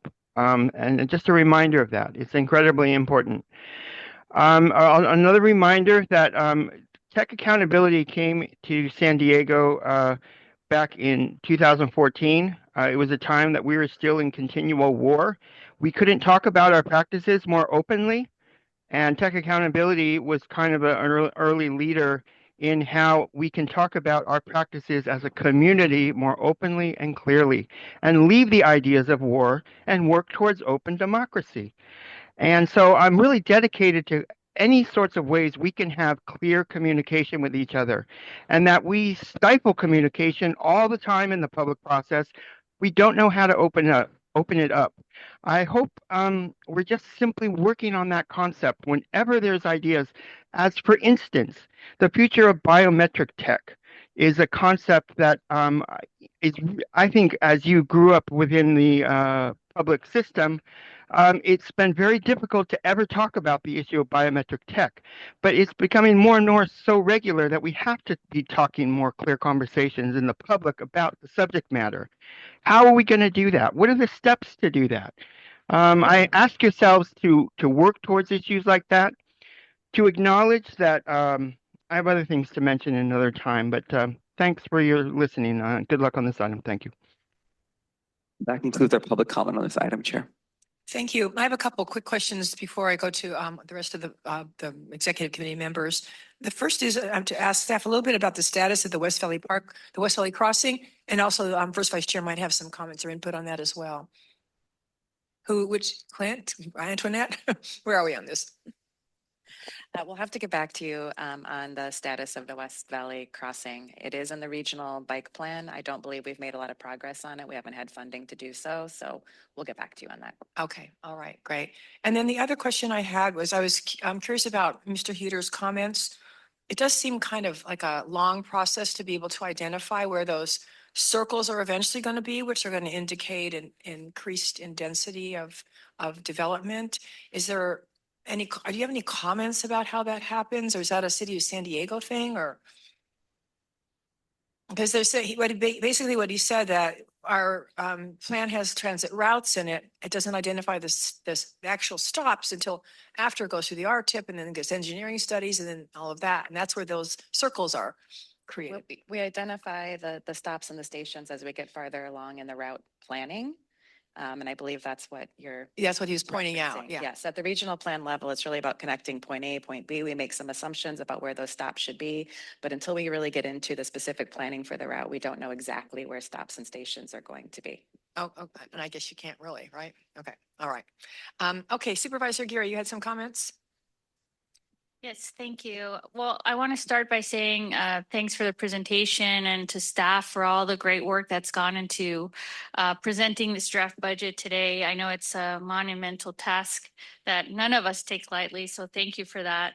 I also want to center my comments on something that we discussed in one of our previous meetings that does have implications in our discussion today as it relates to the budget. I want to talk about ARGIS. I know that General Counsel just sent the memo last night that many of us received and haven't had a chance to fully review. But I do believe that myself and I believe others on this committee expressed wanting clear answers on ARGIS and our authority, our obligations, and the safeguards that are needed in order for us to make an informed decision moving forward. I think it's very important for us to not ignore the realities of our constituents are experiencing, not just at the national level, but here locally. We know that federal immigration enforcement activities have increased across the country and across this county, and that many of our families here are living with real fear about how their information can and is being used. I believe that responsible governance requires that we proceed with clarity and not assumptions until we have until we have addressed the memo from General Counsel. It would be premature to make any commitments as far as our budgetary decisions that could affect community trust or the integrity of our regional partners. So with that in mind, I would like to request from staff to please develop a secondary version of the budget that excludes participation by the federal ex officio member ICE HSI within ARGIS. This does not make a final decision today, but rather gives us the opportunity to have a broader discussion and an option to whether move forward with my request in one budget or not in a second budget. That is going to happen later this year. Of course, we saw the dates when we're going to have the full board discussion around the draft budget. But I do believe that preparing alternative scenarios now ensures that regardless of what we learned from council and the memo that we received, we have a path forward that avoids disruptions to our budgeting process, our law enforcement partners, and our constituents. And ultimately, our goal is simple, ensuring that when we cast our final vote, we do so with full understanding, full transparency, and full confidence that the systems we authorize reinforce and not erode the community's trust that they have put on us to serve them to the best of our ability. So that concludes my remarks. Thank you, Chair. Thank you, Supervisor. And I think that will our next meeting with the memo, all of us will have had the time to read and digest. It's very dense. I'm going to have to read it a couple times. And I share your concerns. I think the whole board shares the concerns of we understand the fear that our communities are facing. And we have a level of, perhaps we have a level of responsibility here with where our information is going. We'll find out more about what we can do about that, safeguards, guidelines. I'm sure that'll be part of the information in our next meeting about the budgetary impacts, because we're going to be looking at all of the actions that could possibly be taken and all of the consequences of what that would be. So I'm sure we'll have that full information at that time. Thank you. Councilmember Chavez. I cannot agree more with Supervisor Aguirre. We are not here to represent or to express our personal opinion, but of that, the community that elected us. So I do look forward to also reading. We got it yesterday and I haven't had a chance to fully read it. But for the next meeting, we're going to be fully prepared and we're going to have these answers, I'm sure. Again, thank you to staff and for answering my previous question. And I do have to mention that, Chula Vista, South Bay in general are largely commuter communities with many residents traveling north each day for work, including more than 100,000 people that come to be the workforce, students, tourism, etc. The Blue Line, as I mentioned before, 2.2 million passengers each month along this north-south corridor, making it one of the most important transportation links for our residents. At the same time, Interstate 5 and Interstate 805 serve as the primary highway arteries for both South Bay and binational commuters. Because of that heavy travel demand, we see real congestion challenges where at-grade trolley crossings intersect with surface streets and freeway on-ramps, especially when we have all these beautiful projects coming up and the ones that are existing, like the Gaylord Pacifica project. And I do want to mention that for that reason, Chula Vista is very grateful to see the additional 6.7 million in Transnet major corridor funding included to fully fund the design phase at the Palomar Street rail grade separation. This is something that we've been working on, pushing for, and expecting for many, many, many years, and it's finally coming forward. And I know I represent the sentiment of the city, of our community. Projects like these are critical to improving mobility, safety, and reliability for both transit riders and drivers in the South Bay. So thank you for that. Thank you. First Vice Chair LaCava. Thank you, Chair. Thank you to staff. I know this yearly exercise and a lot of work that goes in, and I especially appreciated Robin's kind of zero-based budgeting approach. Probably on the administrative side, a little bit easier to wrap your head around that, but a great exercise that you, as you mentioned, will pay off in the long run. I do appreciate some of the comments by the public. I think sometimes SANDAG gets criticized because maybe it has its fingers in too many pots.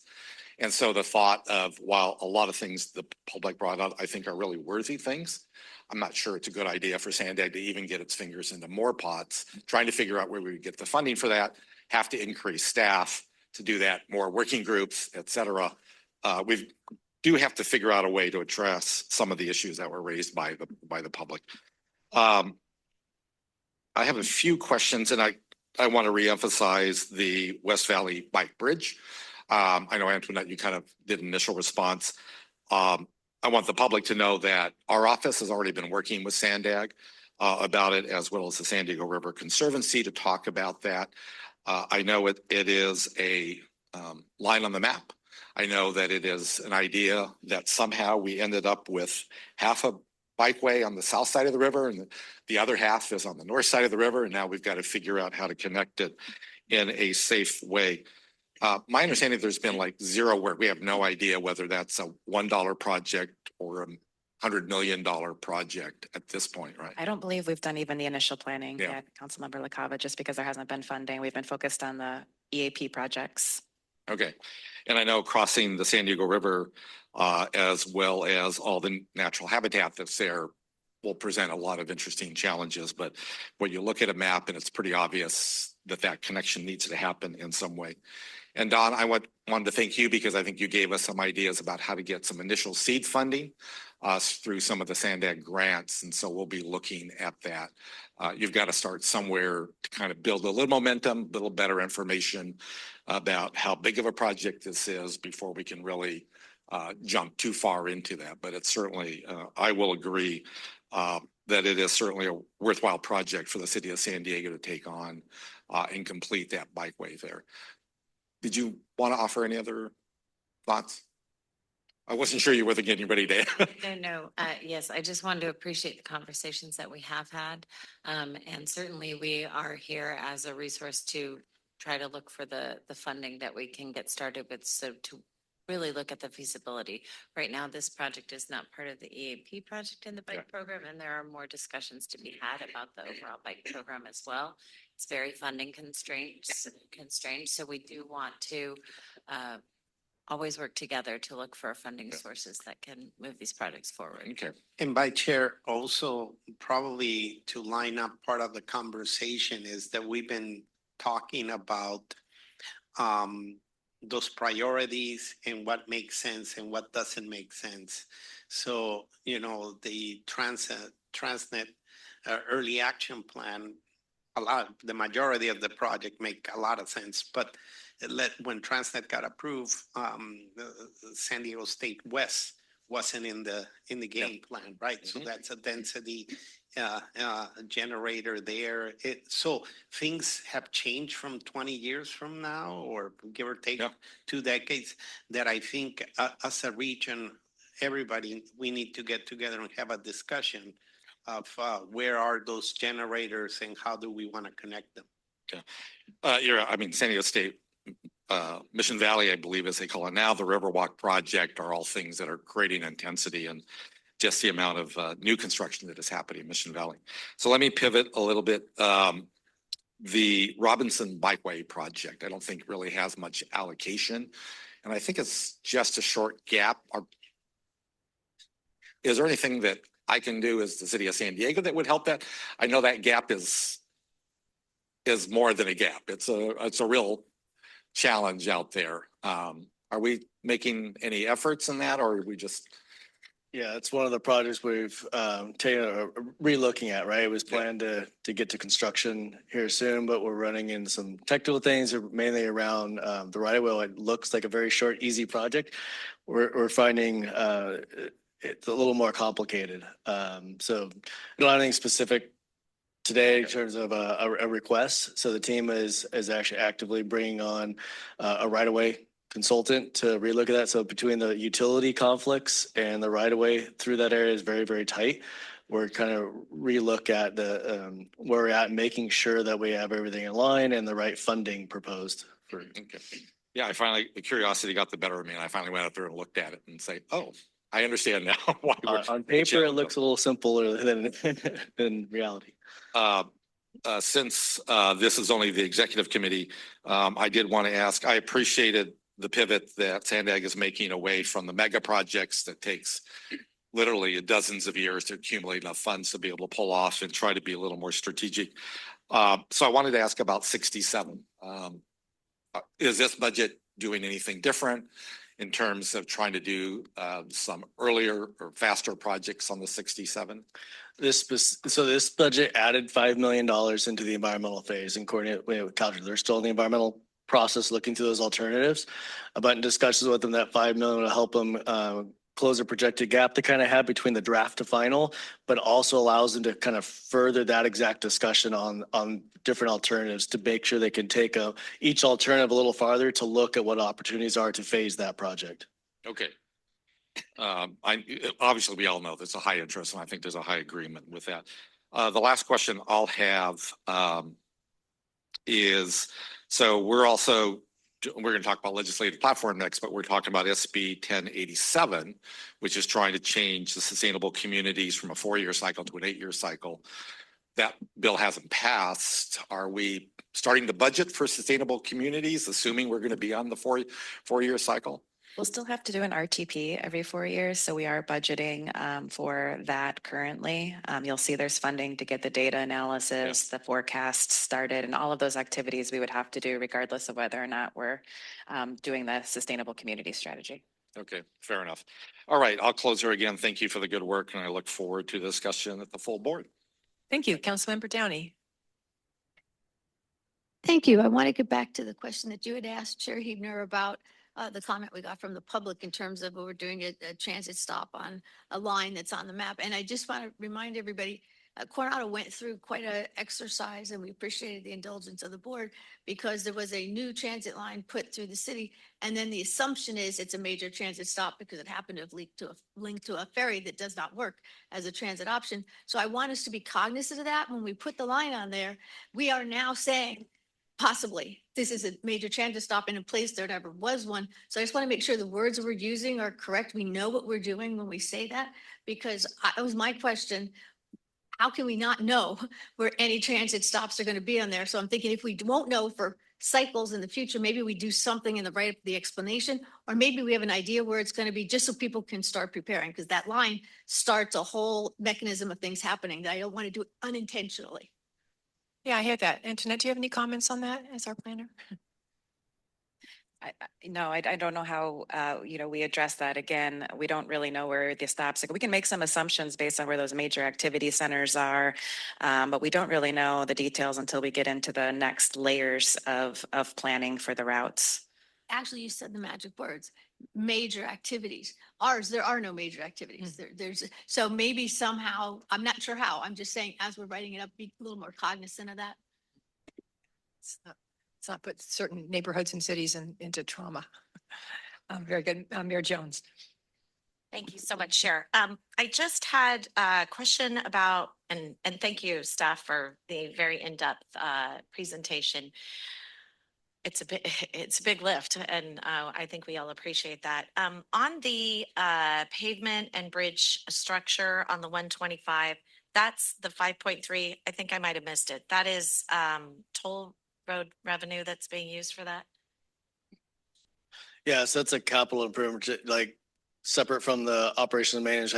We own and operate that facility. So it's continual maintenance. So it's pavement rehab, upgrading things to current safety standards. It's a regular state of good repair. Right, but that's not actually bringing it up to. No, I don't think it is. The initial design, getting started early on. So that's not any actual capital of going out there. That's starting the planning, environmental looking at that. Okay, perfect. All right, But it's lining it up to list of revenues, financial commitments, and state of good repair commitments, that when they all collide together, it's time to give the route back again. So this is what this is starting, doing those state of good repairs, starting all those preliminary studies, all the work that has to be done. Now putting in the revenues based on the back office that we have, savings, this and that, and then lining it up with the payment schedule for the loan and how we can advance that and also get those state of good repair projects done. And if it's before the date of the end of the franchise, then the sport has to have a discussion that maybe it's time to pass on the route back to the state. Yeah, and I like that we're doing that because the planning is such an important part of it. If we just wait until the last minute, then, there are things that we could have probably done smaller incrementally that would have made more sense if you kind of wait until the last minute. So I like that we're doing that. And then I did have one comment about ARGIS and the, which is the local criminal data for everyone, no immigrations data. And it's not the enforcement removal operations. I haven't looked at the memo yet. I had a 13-hour day yesterday, so I got up pretty late. I didn't have a chance to look at that. But Homeland Security investigations, two totally different arms of ICE. And I just want to make sure that we're not spending time or effort on a secondary budget. In my opinion, that seems to me that would be too premature. I mean, we're not doing that, right? I can clarify the request from the supervisor. It's not a heavy lift. Let me, and maybe I'll go into probably more detail, but if I were to be thinking budget-wise only in risk management, in 2018, 2019, SB 54 passed, right? And then there was guidelines. And at that time, based on those guidelines, one of the agencies of DHS made the decision to that they could not commit to the requirements that SB 54. So they just said, no, we can't continue with that. Nowadays, and again, just go with this journey with me. In December, I think Senate Bill 580 was passed. And Senate Bill 580 is actually going to be a little bit more robust about dealing with continuing the compliance with SB 54, but even being more robust in addressing databases. So a lot of the things that ARGIS does, and they're mandated to do a guidelines, put out guidelines of compliances and partnering, but also keeping a very strong commitment to SB 54. Let me put it that way. That should be coming up in July 1st. They're mandated by the law, the Department of Justice, State Department of Justice. They already started having conversations And they had a conversation with us yesterday to try to understand the arches system and maybe even gray areas. And the meeting went so long that they're going to have to schedule another one because it's a very long conversation. But another point and element, and again, go with me on this one, and it's for a budget purpose. The DHS membership ends in June 30th. Their membership is $275,000 of an 8.8 revenue assumption for ARGIS. At the end, the ARGIS budget is 0.6% of the SANDAG budget overall. But $275,000, you know, if I would go and do my risk analysis and saying, well, if I make the assumption that something could potentially happen at the beginning of the fiscal year that was similar to 2019, probably the safest thing for this agency would be to make an assumption that we won't have the $275,000 revenue from DHS. I'm not saying they're in, they're out. No. I'm just talking from a budget perspective. $275,000 adjustment on the ARGIS budget is a rounding point. So it does nothing to our efforts. It actually, it's just saying, okay, $275,000 less. Well, okay, one position may not be created there. And that's it. So I guess my question of that would be, would that then make the border less secure? I'm talking budget perspective. Yeah, and I get that. Like for me, $275,000. Yeah, it's in the big picture, it's a very small part. But I think probably the value that potentially could be lost, in my opinion, would be at any moment that this is just from a budget perspective from us of how we plan to spend money. So if there's a gray area that you're not sure you're going to have that revenue or not, just don't assume you're going to have it and don't budget for it. That doesn't mean that if it comes in, we come in and whoever the appropriate entity, let it be public safety or let it be the board who decides, we adjust that piece of the budget to increase that to make the bucket capable to receive that amount.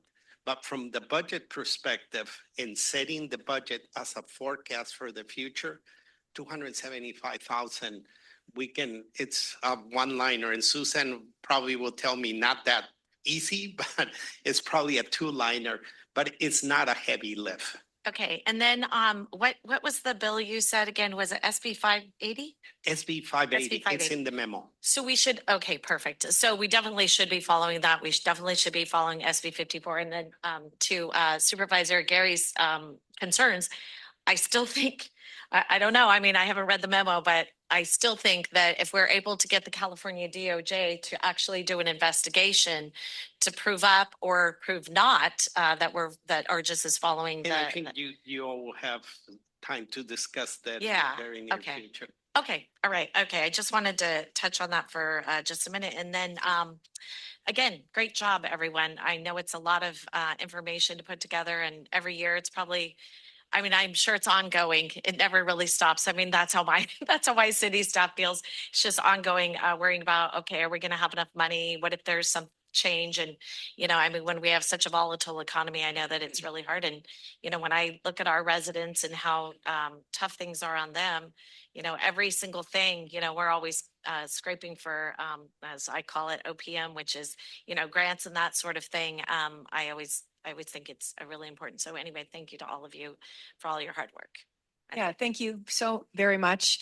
I need a motion in a second, and I will just say, I move. okay, well, let me just point out, first of all, that it's always weird with the draft budget, in my opinion, because we already heard from the presentation that there's going to be changes between the draft and the final. And we all already know that we've got a pending big decision to be making as well. But that said, we would like the board to make a motion to authorize distribution of the program budget to member agencies and other interested parties, and recommend the board of directors approve the draft fiscal year 2027 program budget. We have a motion by Minto. May I have a second? Second by Jones. Okay, I'll call for the vote. All in favor, say aye. Any opposed? Any abstaining? Very good. That passes unanimously. Good job, guys. Okay, we're going to move on to the proposed 2026 legislative program. So this is Ryan and Hannah.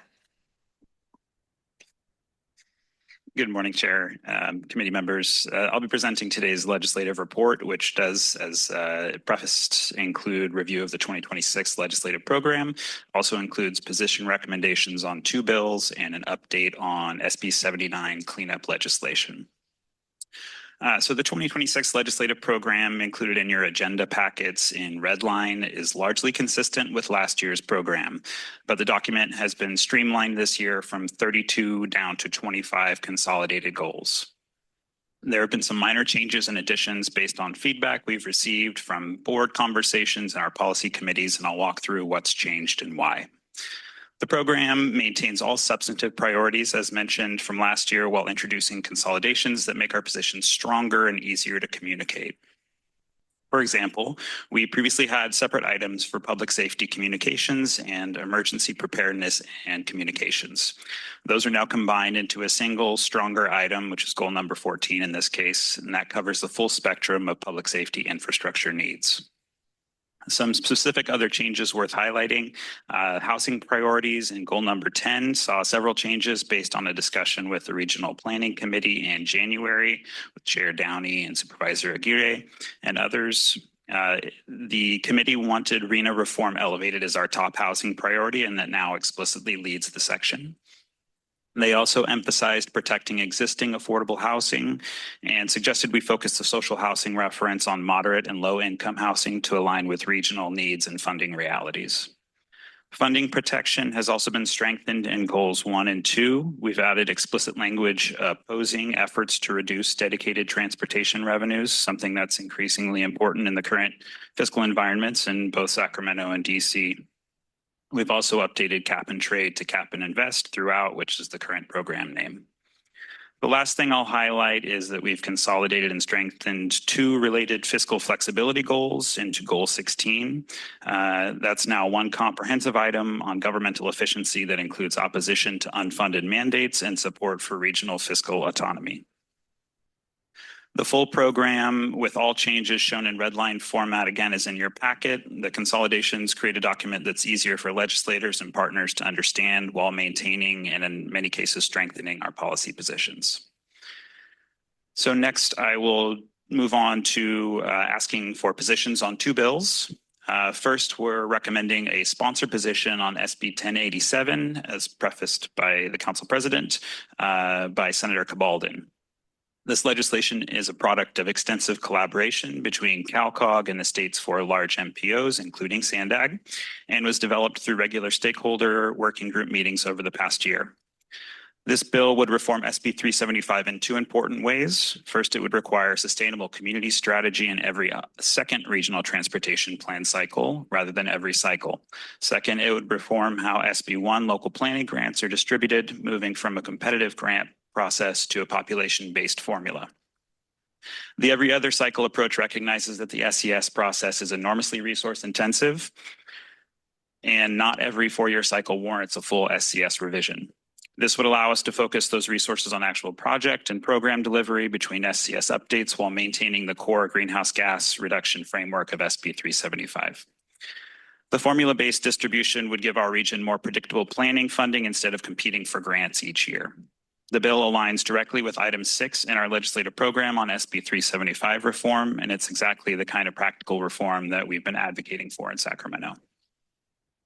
Second, we are recommending a support position on federal legislation, HR 7298, the Connecting Communities Through Transit Planning Act by Representatives Latifah Simon and Sarah Jacobs. This legislation would permanently authorize and expand the FTA's pilot program for transit-oriented development. The bill would expand the current TOD grant program from $13 million to $75 million a year and expand eligibility to include existing fixed guideway systems, not just new construction. It would also clarify that grant funds can be used for pre-development work, things like engineering, architectural design, utility coordination. Representatives Simon and Jacobs engaged with SANDAG as this legislation was being developed, and we were able to offer perspective on what would be most helpful for regional planning agencies like ours. Importantly, it provides these resources on a voluntary, competitive basis without imposing any mandates or on jurisdictions or regional agencies, which is consistent with our legislative priorities. Pending board approval, the bill aligns with items 7 and 10 in the legislative program on transit supportive infrastructure and transit-oriented development. And again, we're recommending a support position on that bill. Pending board approval of a sponsor position on SB 1087 and a support position on HR 7298, we'll notify the bill's authors of our positions and work to help support these measures. And of course, we'll continue monitoring other legislation throughout the session and bring additional position recommendations to you as bills progress. Lastly, for the final part of our report, wanted to briefly update you on SB 79 implementation and cleanup efforts because things are moving quickly and we want you to be aware of developments. As you know, SB 79 requires jurisdictions to approve certain housing projects near major transit stops. The current effective date for that law is July 1st. Staff has been reaching out to cities in our own region to discuss map development, and we're in the process of meeting with your city managers and staff to coordinate. As most of you are aware, implementation challenges and unresolved questions have surfaced throughout the state, and the compressed implementation timeline leaves jurisdictions very little time to develop alternative plans and get those reviewed by HCD. Earlier this year, Senator Wiener introduced SB 677 as an SB 79 cleanup bill, which would have changed how we calculate commuter rail frequency, essentially moving the goalposts on maps we're already creating. Wiener's office has told us SB 677 has been shelved and that bill will be repurposed, and they intend for all SB 79 related changes to be rolled into another bill, SB 908 instead. SB 908 is currently an intent-only bill, meaning there's no text yet, but we are engaging with the author's office and statewide partners on potential amendments. Ideas under discussion include delaying the effective date to give everyone adequate time, potentially limiting initial applicability to the Bay Area as a pilot before extending statewide, or creating exemptions for smaller cities. We're not recommending a position on SB 908 today because there's no substantive text yet, as mentioned. We'll bring that bill back to you once we see what's in it and can assess whether it addresses our implementation concerns. In the meantime, we'd love the committee's feedback, which will continue to inform our advocacy efforts. And that concludes the presentation. Happy to answer any questions. Chair, can I add a comment, a couple of comments regarding SB 79? One, SB 79, as it was discussed, there's a lot of cleanup legislation, part look cleanup, part look like it was expanding more. So those are all the moving conversations they're having. In the meantime, and again, kind of managing risk, we are intending to work in a parallel route. One is to our government relations team and very actively continue pursuing the delay or of the implementation so the cities can figure out what's going on, as well as the MPOs. The exclusion of smaller cities so they're not super impacted. I think the threshold is 35,000. So I think that was already in the legislation, but then they were talking about taking it out or not. So again, like Ryan says, it's fast moving. So we're very active following those items, but we also have to be cognizant that if no cleanup legislation or nothing happens, not even a delay, there's an implementation. There's a current law that's on the books, and that it gives some timetables and some commitments. And one of those commitments is that the MPOs need to develop maps showing the different stations and all and how that could be the impacts, the radiuses, and that allows, having that map, it allows to the local agencies to develop alternate plans and submit them to the state in case they're not in agreement that that density should be at the specific, let's call it location that's in the map or in the transit station. And Antoinette will correct me if I'm using any bad wording here or incorrect. So then the cities can submit alternate plans. That is very important. It's kind of to have that plan B But in order to allow the cities to have time, ample time to submit that, understanding that we're also working in this parallel route of the delay, the pause, the application in the smaller cities, we also need to provide that timetable for all the local agencies, your cities and the county, to provide, if you wish, alternate plans. So we are working on a draft map based on the existing guidance of SB 79. We have our internal city managers meeting with all your city managers here.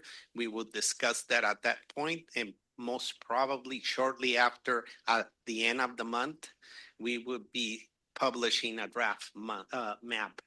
Again, this is not that we're walking away from the efforts from government relations, but we also have to have that contingency plan of putting a map to allow the cities that so wish to submit an alternate plan. Because if we sit and don't do that, and nothing happens from a legislative point of view, the cities are going to have the short end of the stick if you wish to have an alternate plan submitted. So I wanted to make it very clear that we're working in two parallel routes and always thinking about what could provide more flexibility as we're working on the second parallel route on the elements that were discussed, the delay, the application, and the exclusion of smaller cities.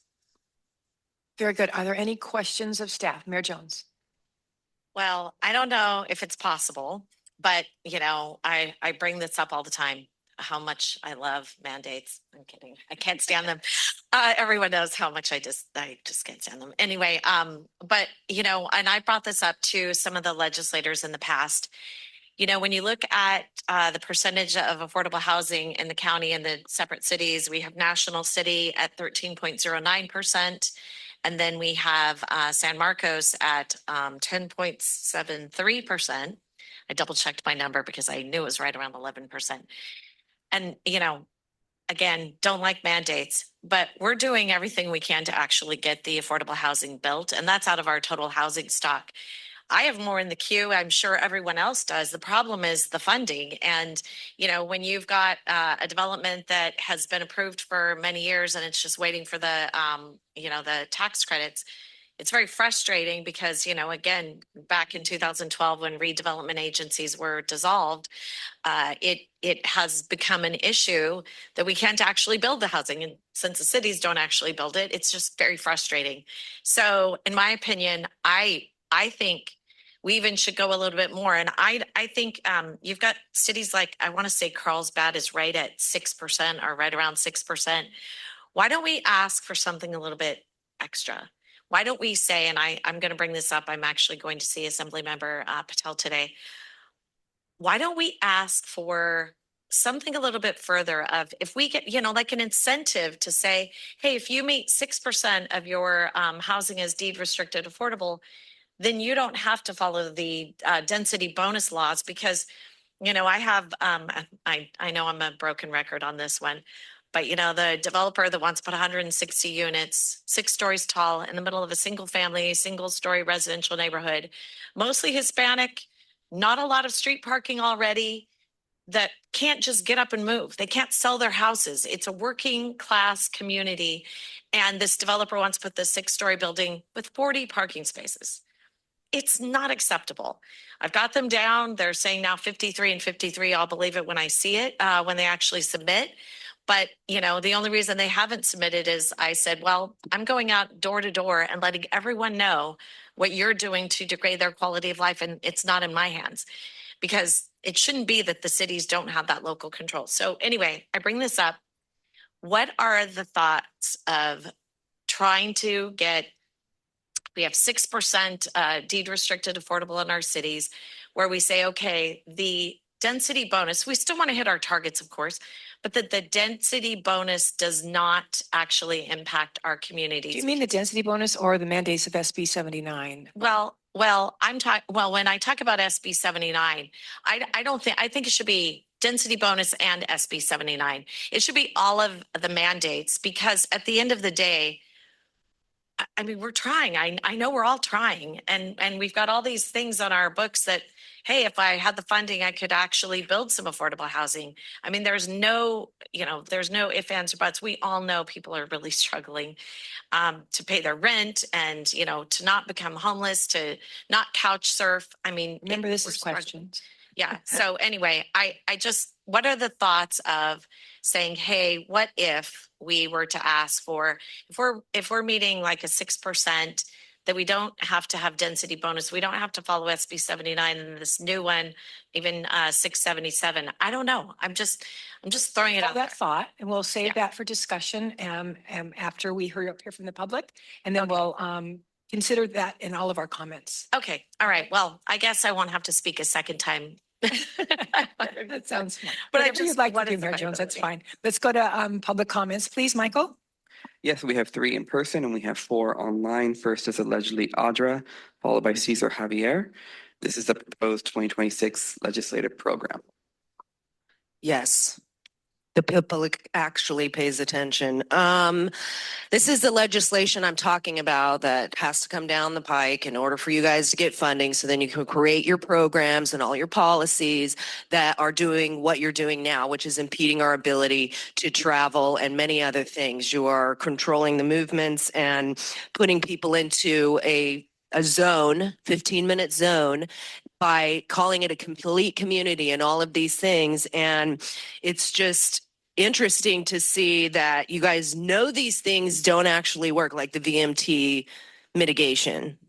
It's not, the needle's not moving forward. You guys are failing at protecting the planet because, as you see, you have to implement more and more, and you do it anyway, even with the density stuff. It's like, and then you'll charge people fees for putting in densely wherever you're requiring it. It's like, it's just such a shell game for getting money and shuffling it around and doing all of these things. And I have to ask, because I'm just wondering, if somebody is a pedophile and is encouraging that kind of stuff, is that someone that you would trust to bring in legislation when they are encouraging sex with children that have it themselves? They're, taking away parental rights for children to be protected by their parents. Is that somebody that, yes, I am talking about Scott Wiener.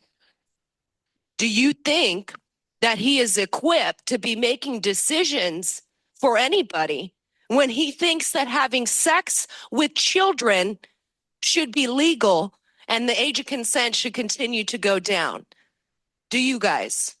Because you are the company that you keep. You sit here and you want to, do all these things. I mean, does that not bother you? Or are we just like, let's just brush it under the rug? Like, I'm not even going to talk about that. That should be concerning to all of you. Thank you. Your time has expired. Next is Cesar Javier, followed by Jeffrey Huter. Thank you, SANDAG. It's really hard to drive the ball straight. It's a challenge. Utilizing these 3 hierarchical, how do we call it, representatives. In our experience, like what Councilor Lacaba, Mayor Tad Gloria, and supporting this density bonus program with Senator Blakespeare, who was once upon a time chair one time in SANDAG, or at SANDAG's organization. It's a failure. It makes the water, how do you call that? Bleak, or not clear as a mirror. And my God, is this the rightful approach where we could do ourselves because we are independent political unit? This is a sampling, city of San Diego, the show window, San Diego County. Can we not, Sir Lacaba? We have our taxpayers in your hands, like the garbage fee. You compelled us against our will, injecting into the county's collection 523. This is an example. And 30 cents added to our tax, property tax. Sir Lakaba, this is wrong. We did not approve. We were there in the council meeting. You rigged. Thank you. Your time has expired. votes. Next is Jeffrey Huter, followed by Paul the Bold online.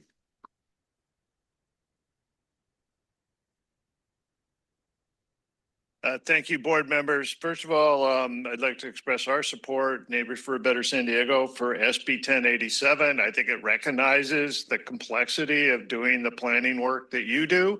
And in that regard, you know, kind of pivoting to SB 79, it was unrealistic to think that given the complexity of SB 79, that it could be, this work could have been completed by July of this year.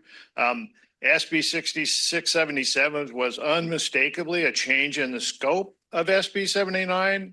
And we can guarantee that what's in SB 908 will be a further change in the scope of SB 79.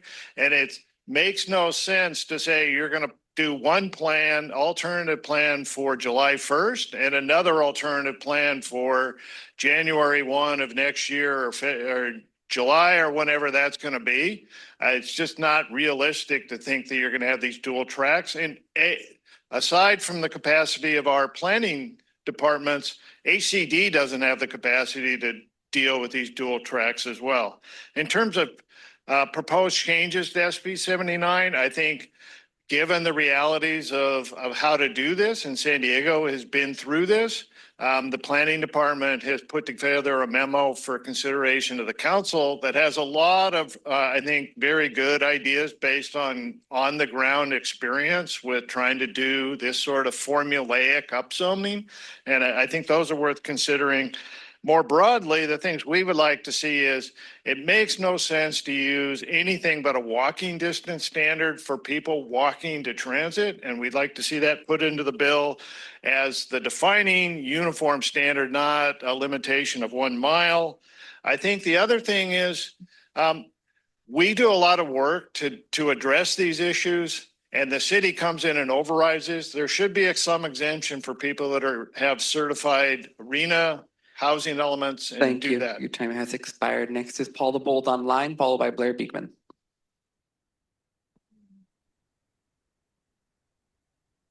Okay, red lines. Item 11, safety first, not 11th if this is a priority list. 2, the tired old game of name change, cap and trade for cap and invest, and more taxes. It's time to switch your expensive habits like sole source, excessive contract fees, or wasting money on a new low-sand route near the ocean, which will suffer erosion like the old route. 4, border transportation infrastructure needs must address the congestion from the extra trucks and vans coming through the new border crossings. 8, autonomous transit is not safe. No more Waymo has caused too many accidents, blocked streets, and disobeyed too many traffic rules. 10, let's use cheaper building methods, 3D printed shipping crate or Adobe homes, also a larger percentage of units for truly low income people, which is 30% AMI per head. 25, AI has no conscience and doesn't care damn about us. Don't trust it. 12, equity and inclusion for all communities and tribal lands won't happen until they have the vote. Maybe it's time to divide up voting members by region rather than by city. Yes to support for SB 1087, community-based SB 1 funding is better than competitive. Friendlier too. And yes to HR 7298. No on SB 79 and 908. I don't trust the wiener dog a bit. Project dev teams need more community members. And after last meeting's presentation gripe session Thank about you. Your time our has expired. Next is Blair Beekman, followed by Truth. Hi, Blair Beekman. Thanks for this update and this item.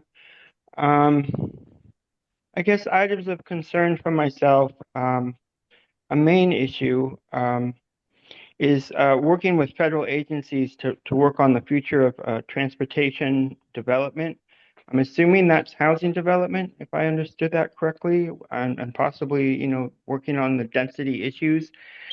An alarm is going on. Thank God it just stopped. That I'm assuming we've been trying to work on those. Oh, terrible alarm is going off right now. We've been working on those issues for 10 years here in San Diego and throughout the state, actually, on addressing density and housing issues.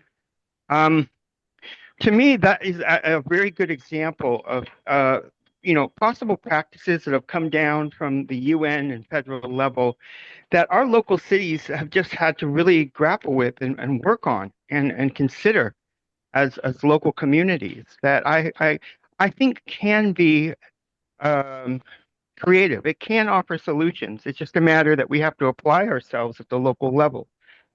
Good luck how we do that. Tech accountability was created from UN original principles and brought to local communities, the specific purpose local communities figure out their own plan. And that's what we're trying to do. It's up to us now to work on beginning guidelines and make the best of it. Scott Wiener's proposals that have been mentioned, as I mentioned earlier, the city of San Diego is working on 2 big housing projects that I think they're going to try to navigate different ways to address the Wiener measures overall. Good luck how we do that overall in the county of San Diego and with SANDAG. Thanks for your time. Next is Truth, followed by Consuelo.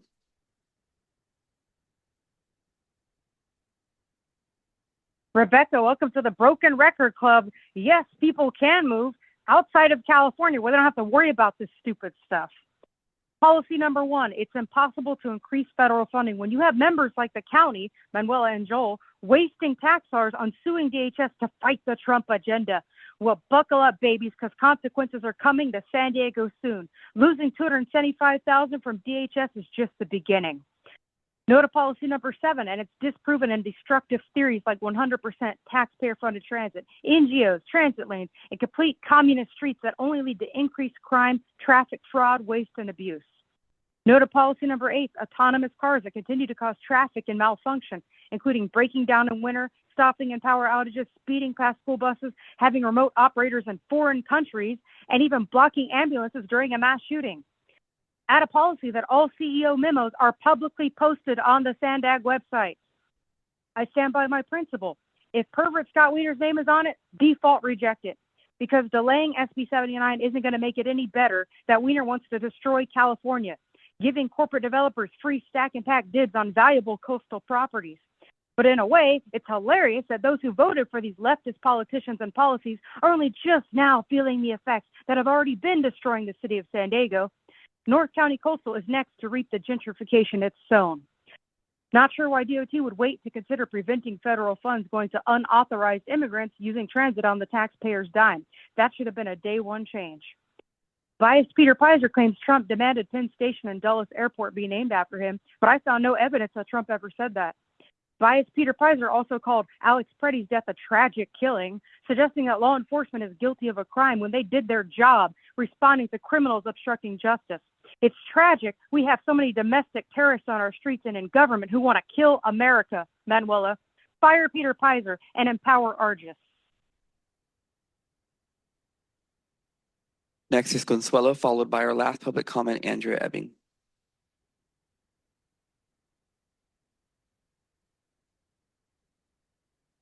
Consuelo, you're self-muted. Okay, so yeah, Consuelo here. And yeah, I wanted to,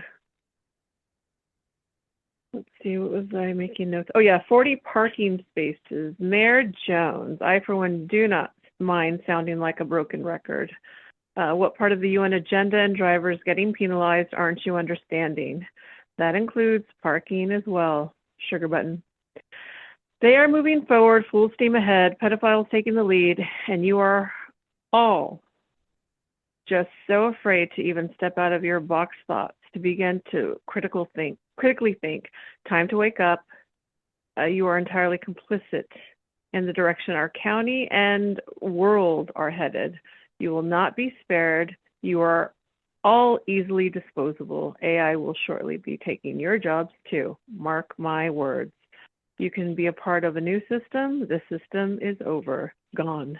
It's kaput. Honestly, too many people are struggling. And balance will soon come to our county and on our planet. And each one of you can be a part of that change. So, yeah, I'm changing my tone because I'm done being so angry. It's just really sad at this point that, ooh-wee, and I don't want to get too emotional, but the thing is at this point, you see everything is out in the open. There's nothing hidden. And you all still like maintain like we're living in this like world where nothing is wrong. Everything is wrong. And like I said, everything will come to balance and everything will be exposed. And you guys still have time to be on the right side, on the correct side of how things should be for everyone. Too many people are struggling and it's not okay. It's really sad. And I'm raising 3 children to not be a part of this system. I hope you wake up. Your time has expired. Our last public comment is Andrea Ebbing. This is item 5, the proposed 2026 legislative program. Hi, this is Andrea Ebbing. It's important that if we're going to enact anything to do with affordable housing, SB 79, anything like this, we need to wake up. Are you not hearing us? How many of us have cried in the meeting so far today? And it's only 11:21. It is not about propelling and enhancing your political ambitions by trying to cater to the agenda. The agenda of the RICO enterprise that is being dismantled before your eyes, the smart ones, I hear you guys. You guys are smart. You can see it coming. You know who's going down. And who's going down has something to do with this topic. I am on topic. So before we can do anything with SB 79 and before we even talk to the public about what these developments are and all this stuff, we need to look at the 460 forms.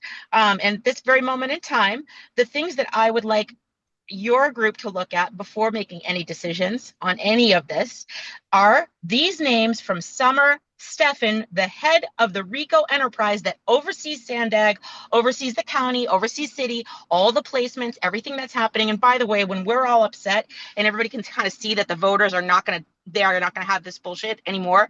In fact, we're going to do recalls, big recalls, stuff's going to change and you see it.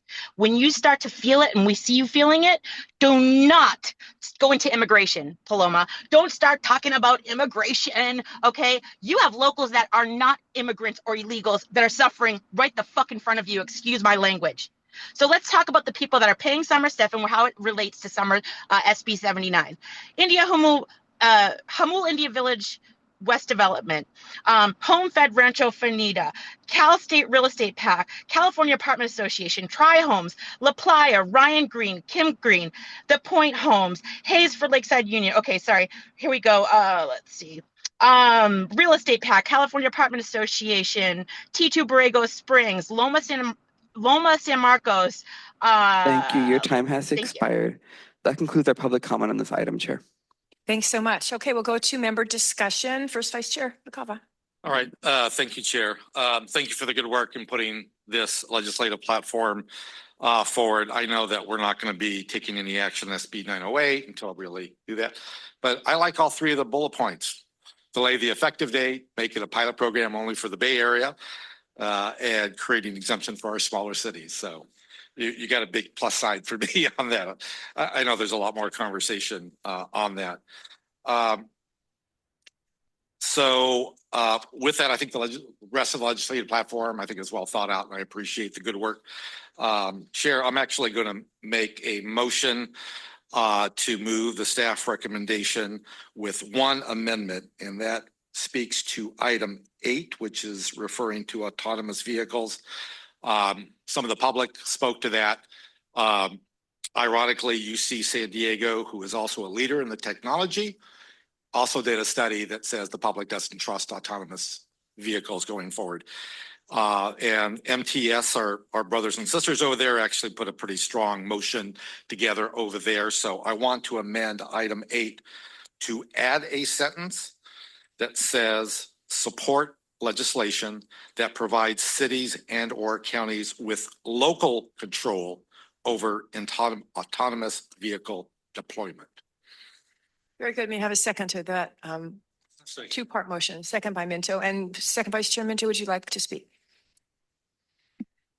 Yeah, I think this overall is pretty good too. I just want to make a couple comments. One on SB 375 in here, where it talks. Oh, just lost it. Where it talks about the process and changing.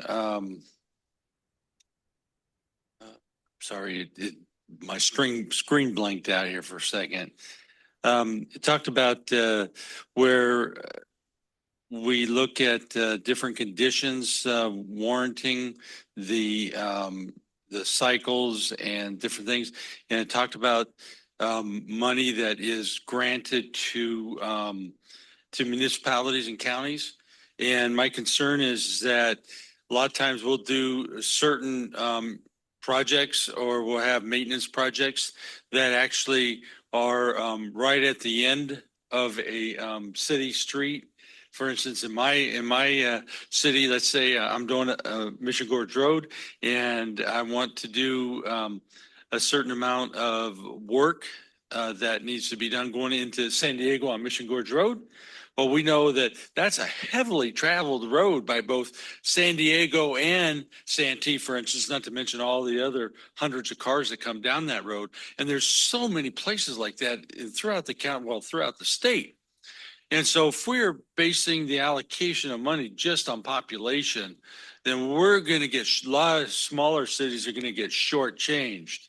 When what we have to do is really keep that looking at the project and what is the number of commuters that are going to be benefited by it in a well, I mean, I don't know, I haven't really thought about the exact formula, but it could say if it's within a bridging of a jurisdiction, you look at both jurisdictions. And you say, okay, well, we know that instead of just 60,000 residents in Santee, well, when you think about the people in, San Carlos and all those other ones, that's really probably more like about, 250,000. So that makes a whole big difference on how much money should be allocated versus on just, take Del Mar, for instance, they'll never get any money because they're so small, and we wouldn't want that to happen. So that was one thing I was thinking about. And then to be honest with you, I've said this before, I've never really agreed much with what Senator Weiner has ever proposed. So I think we should look at every single one of his bills and go through with a fine-tooth comb. The last thing is, one of the things that we should put in our legislative agenda is to continuously apply pressure to state legislators to comply with with Proposition A, and stop mandates or either pay for the mandates. If they can't pay for the mandates, then don't require us to do it, just like it says in the Constitution.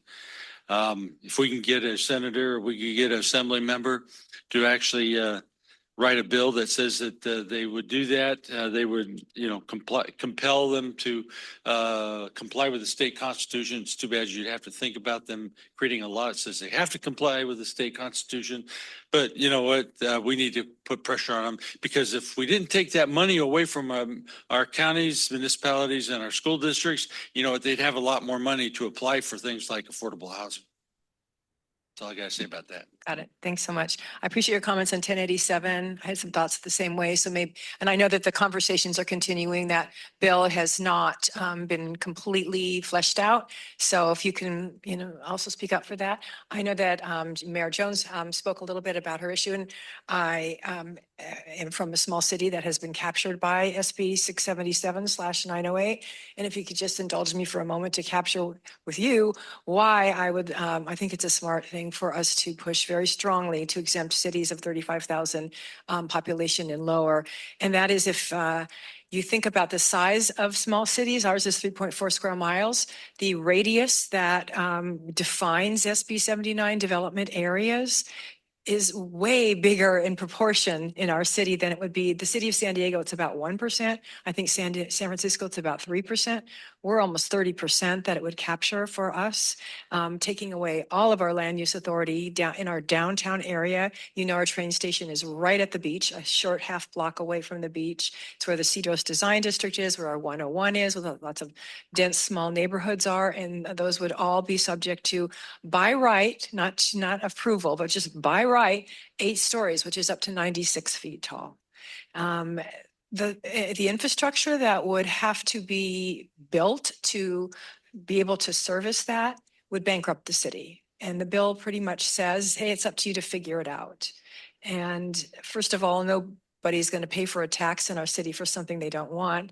And given that our budgets, pretty much all of our cities don't have these huge surpluses, so we don't have a lot extra on which to bond.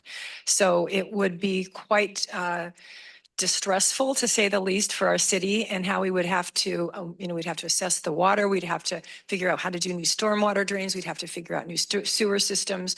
Our fire service can't service buildings of that tall. We can't even store a fire engine that would have the ladder that would service buildings that tall. I mean, there's so many infrastructure problems with it. The other thing is that what happens in the coast is what we produce is expensive housing.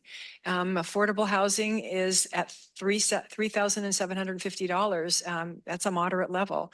And that anything that's going to go up above 2 stories is going to have ocean views. So what we would produce are rents of $6,000 to $12,000 or more, hardly affordable, and they would most likely be second homes, vacation homes, and largely empty, which is something that I know the city of San Diego is trying to stop in a way. Let's prevent it in small cities. The other thing is that I've heard from other small cities that were advocates of a bus rapid transit line in their city are now saying, no, thank you, because we will go bankrupt trying to pay for the infrastructure to support the density that comes with SB 79. So I really think it's important that we all work together to get the kinds of amendments that have been discussed here and presented by staff. And what that means is to speak to our representatives. All of us, speak to your assembly members, speak to your state senators, and let them know. I mean, it's not even, the city of San Diego came out with a pretty long memo with changes that they would like to see. So when it's not working for something like the city of San Diego, who we know has embraced a number of these types of things, we know that this is bad planning. It ignores completely all of our housing elements, which we all spend a lot of time on and a lot of money on, and it just throws them out the window. So I think that this is a full court press effort on all of our parts to really make sure we get commitments out of our state senators and state assembly members that they need to oppose unless amended. And these amendments are very, very important. I know there might be some clarifying language eventually that comes out at 9808 that might be of interest might be needed actually for creating these maps for cities that are embracing this. They could do it on their own anyway without this bill, but this is the world that we live in right now. So I don't see anybody else who wants to make a comment. No, ma'am, Second Vice Chair. Just a real quick comment. Is kind of tongue in cheek, but you made a comment about raising taxes. And even if, let's say, your community was willing to raise all those taxes, you couldn't do it because Bradley Burns says you can't take more than 1%. So you'd never be able to raise enough taxes to even do it. It's a good point. So just kind of tongue in cheek thrown out there. You can't get what you even want. Yeah, if we wanted it. Yeah, got it. All right. Yeah, Councilmember Downey. One thing, thank you to staff for really doing a great job summarizing what the RPC had to say about it. And I will tell you, it was wonderfully unifying that my comments in the pre-brief were the same comments every person on the committee had, that we can't do this. And we asked, and it was discussed, we wanted to move RENA, and housing is the first priority in terms of what we're lobbying for. We need more money for lots of things, but if we can't fix that, I don't know what else we're doing. So I appreciate you bringing that on. Whatever number it is fine, but I think we're all now saying the exact same thing. Everybody here realizes that's really our priority. Yeah. Second thing you mentioned, it could turn your city into nothing but second homes and short-term rentals. That's what it's done to ours. That is exactly what it's done to ours. You can't build anything for well over $2,500 a square foot in our town, and it is all being rented by second, third homes and 26-day or less rentals. So I mean, at this point, come look at, you'll see our numbers. We'll show you what's going to happen. Yeah, it's a sad thing. And it's not that my city isn't building and all of us aren't building. We've got a lot of projects that we have produced and many in the pipeline that can't be built. We have a 100% very low project. It's small because our city's small, 10 years, we can't get it built. We can't, there's no money. So anyway, with that, I'll call for the vote on the motion, which includes the amendment to item, was it number 8 or 14? I forget, 8, about the autonomous vehicles and local control on that. All in favor, say aye. Aye. Any opposed? Any abstain? All right, that passes unanimously. And this concludes our meeting. The next executive committee meeting will be April 3rd at 9 a.m.